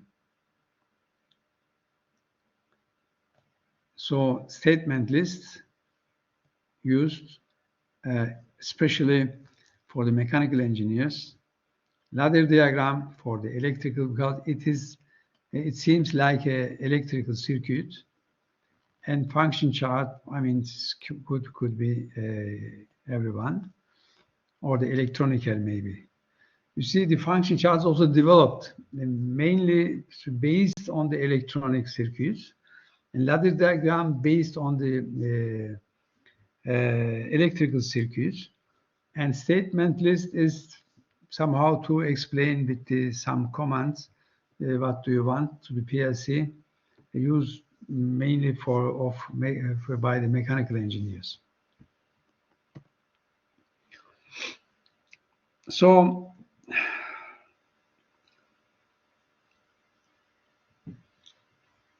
the statement list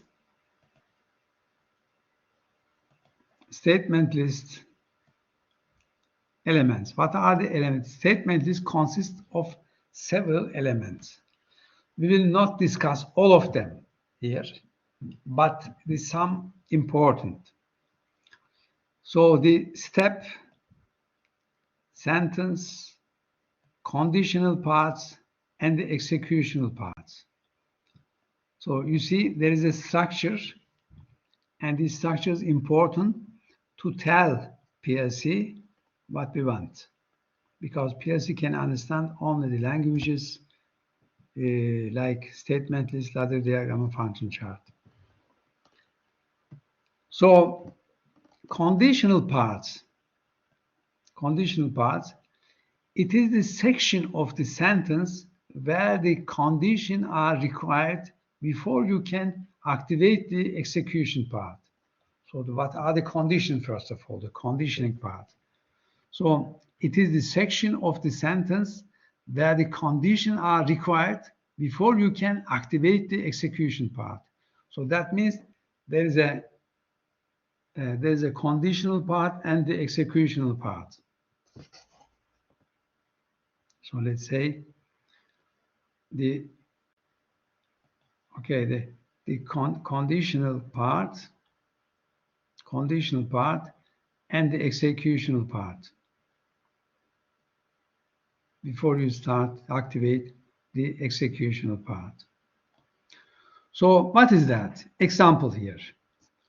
If input 0.0, if not timer 1, for example. This is the input 0.0.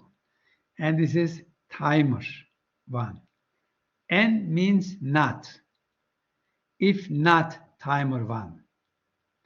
We can define a timer somewhere, as you have seen, to wait in advanced position 5 seconds. And then if not timer 1, that means if time is over.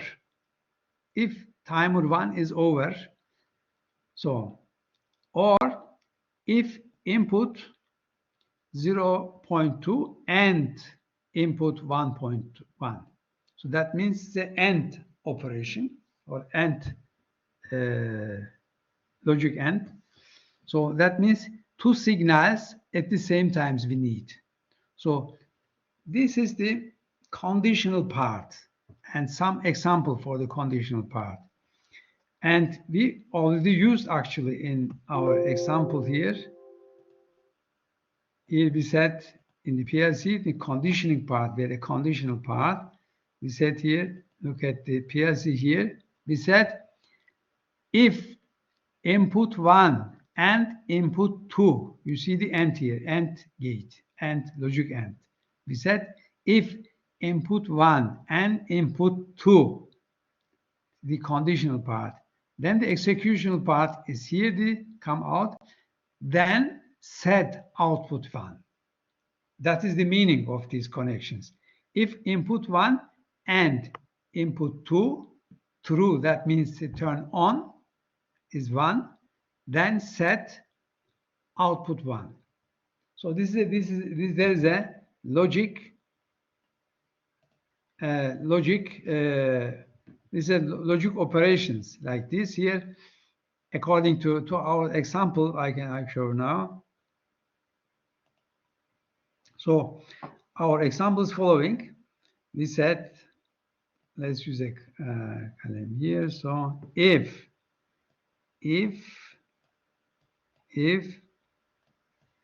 input, let's say the 1.0 and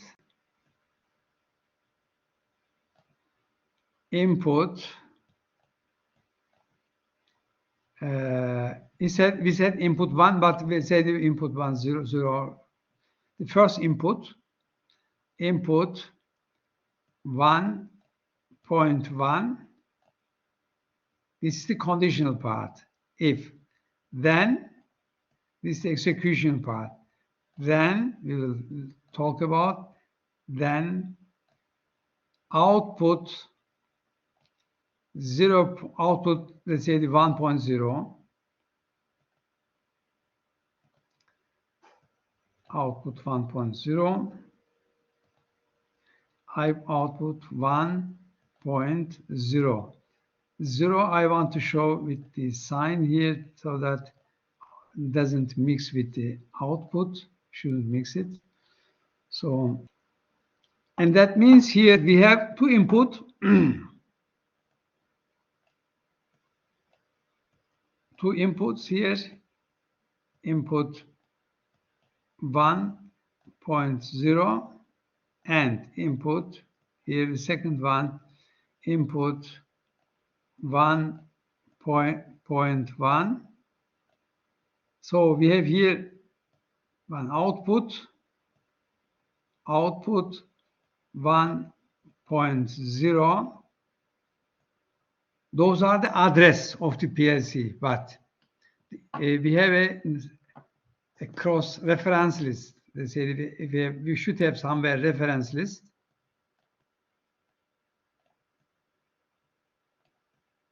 Reference list like this.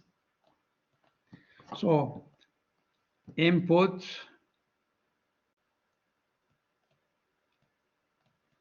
1.0 means start button, symbolic name, start. So this is the symbolic name here. Let's do it.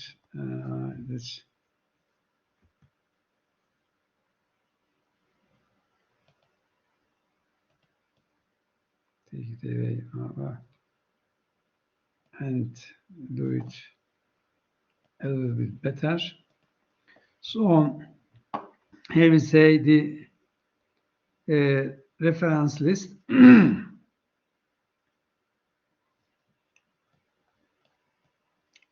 Let's say reference list, and here we say the input or output address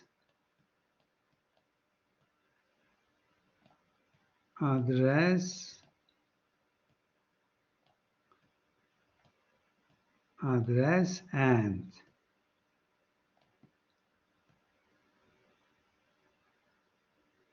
here's symbolic name.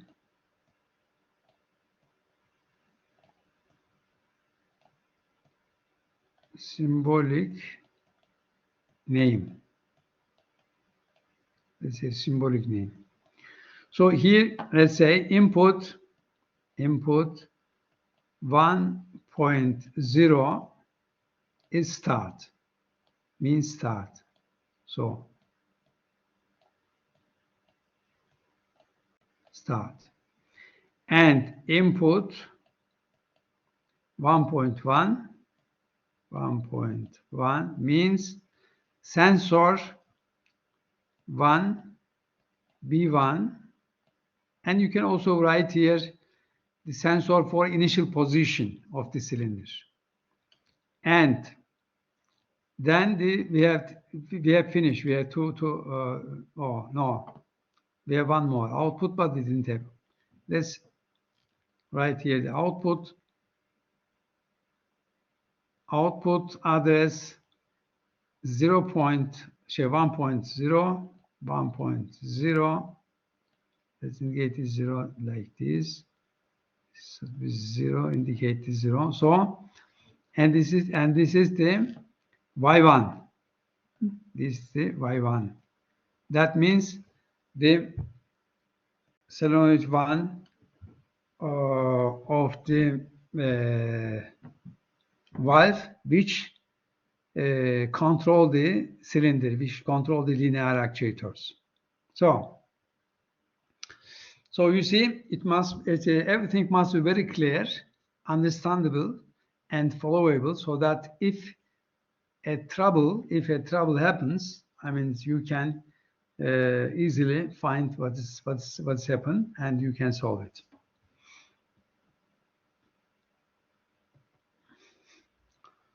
So this was the conditioning part here, and we also the execution part we also discussed here. This is the program, was the conditioning part and the executional part here.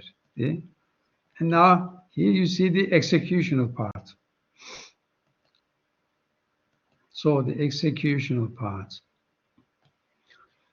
It is the section of the sentence where the output is activated.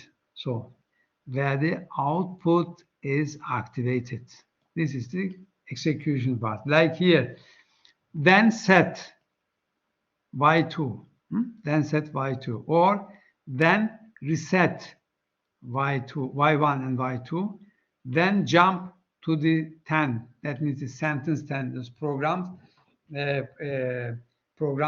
has each sentence has a number, so you can jump from one sentence to the others, and that's the command for that. Then jump to the 10. So here once more, if input 1.0 and input 1.1 is active, then maybe we have to correct it according to our program. It is, from PLC to PLC could be different. In some PLCs, it's enough to write then the output 1.0, and in some of them is not. So then let's do it in that way. Then set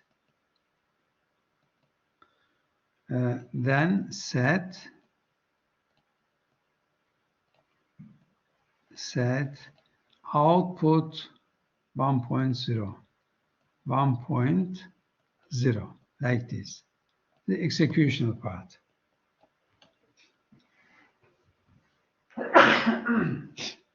Sorry.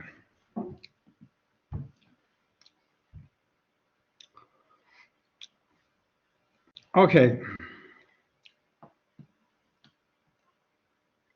That means, so if we write a program, we have to select first of all the language we use to write the program.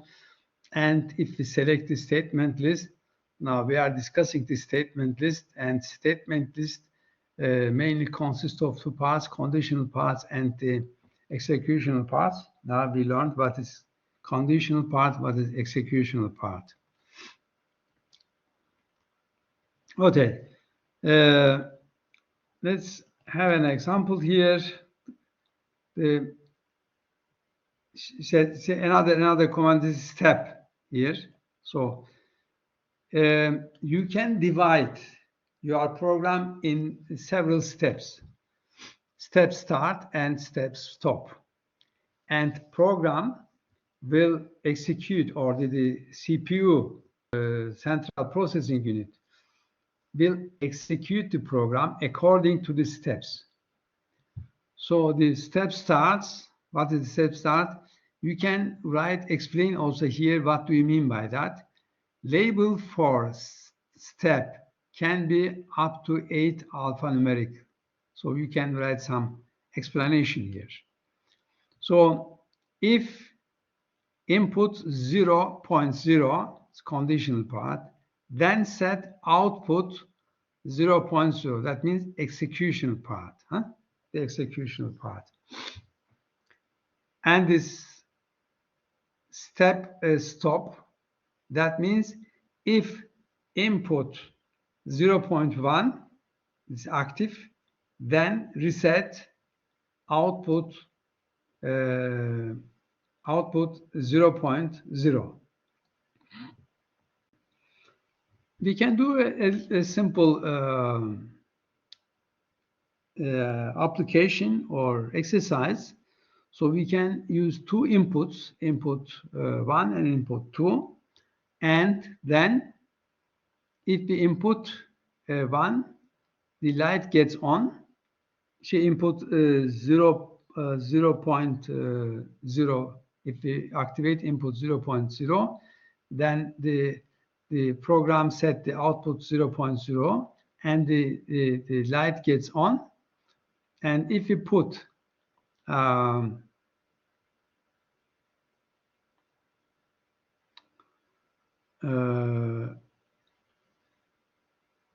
if we put the input 0.1, then the light,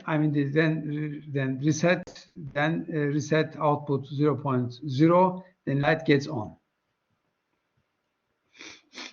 So let's try it, but we cannot use this step. I don't have the facilities in the simulation software so that we can write the we can use the statement list. We can use only function chart, but some PLCs accept also statement list, function chart, and also the ladder diagram. The simulation doesn't have the step program.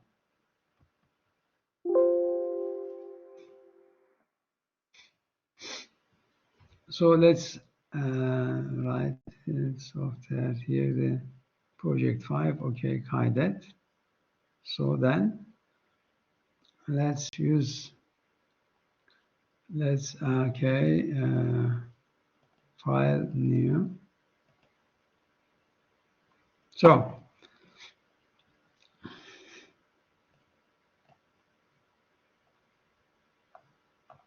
first of all, we need 24 volts and then 0 volt. Okay. So then we need a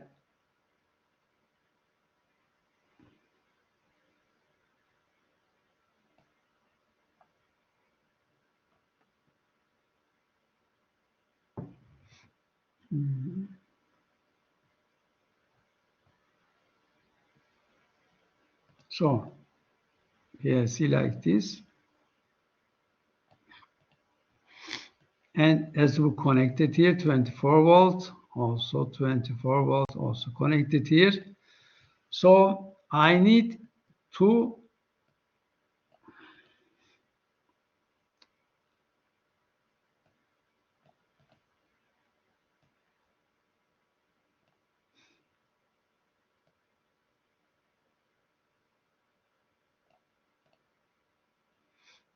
okay, let's take it also here.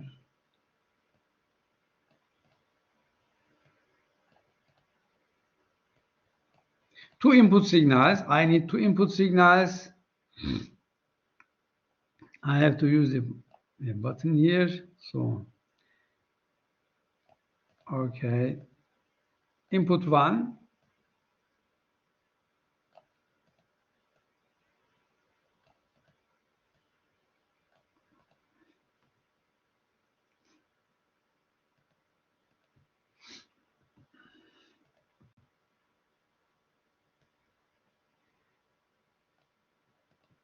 So this must be input 1.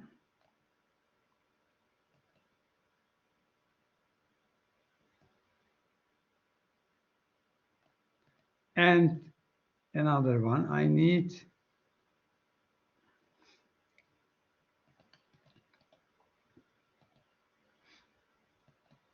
and this should be input 2. Okay.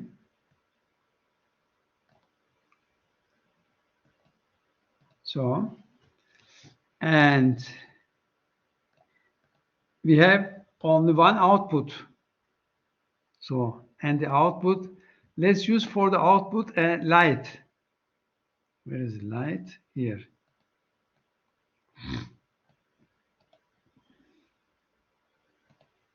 Like this.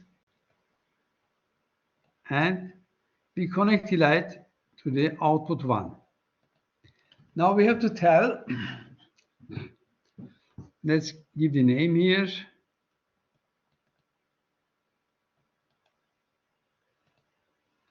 Should be, okay, L1, light 1, or H1, halogen, H1, here. And this, let's use S1, start 1, S1, okay, start 1. And this is S2, S2, okay.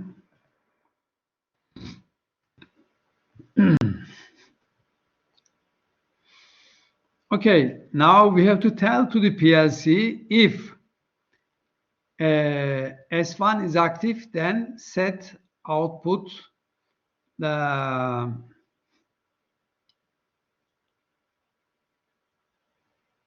output 1, and if S2 is active, then reset. So let's see how can we do that. Edit, okay. So then we have to use the logic operands. So we have to say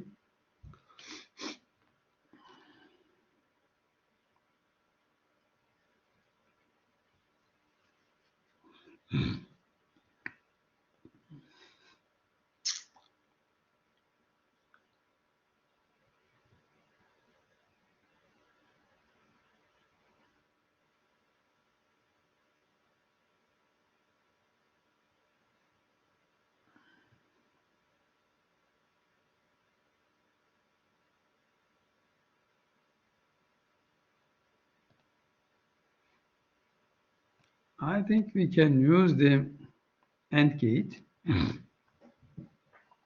And here we have to say if not. If not means not. This is the not, huh?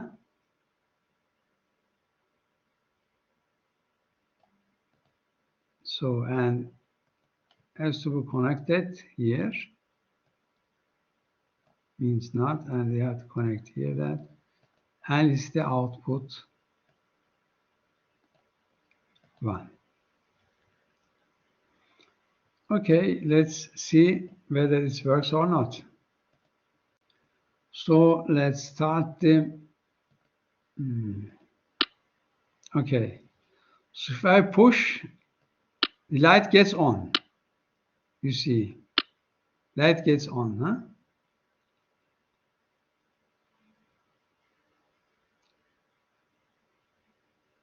And so then I will keep it, huh? I will set it, and set, and this reset must be. So therefore, then I have to do,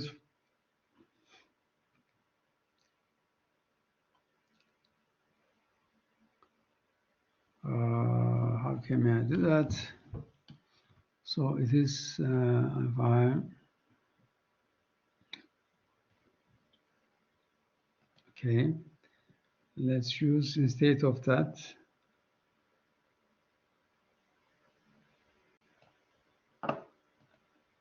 use this one.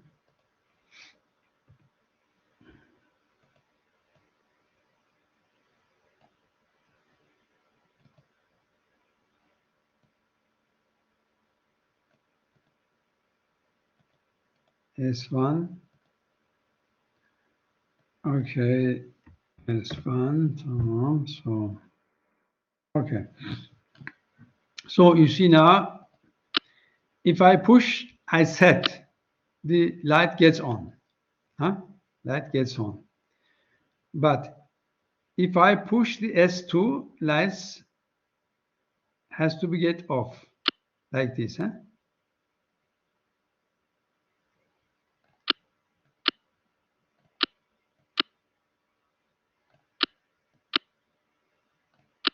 Okay, huh?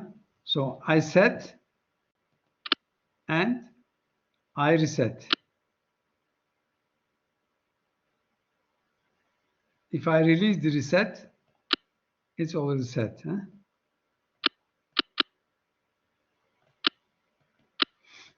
Okay.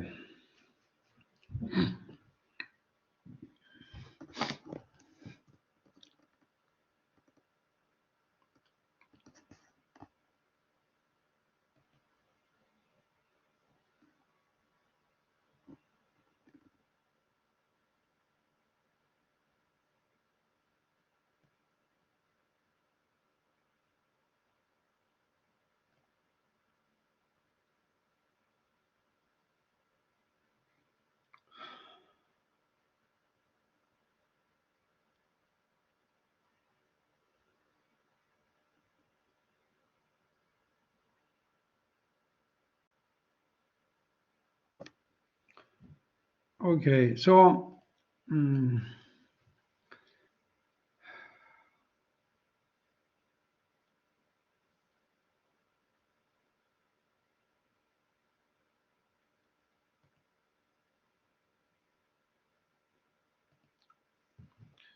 I will stop for today. So then next week we will continue. Next week on 3rd of April. As far as okay, is it correct what I'm saying now? Let's check it. So so today's 27, okay. 27 of March, and next week, 3rd of April, we will continue with the software. And we will finish this chapter, and the following 10th of April, we will have exam, and 17 and 24th of April, you will make the presentation about your homework. You will present your homework. So do you have any question?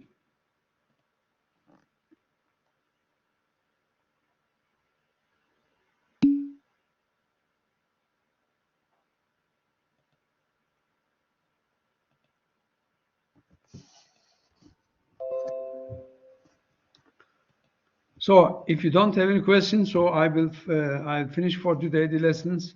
So next week, see you and have a nice week. Bye-bye.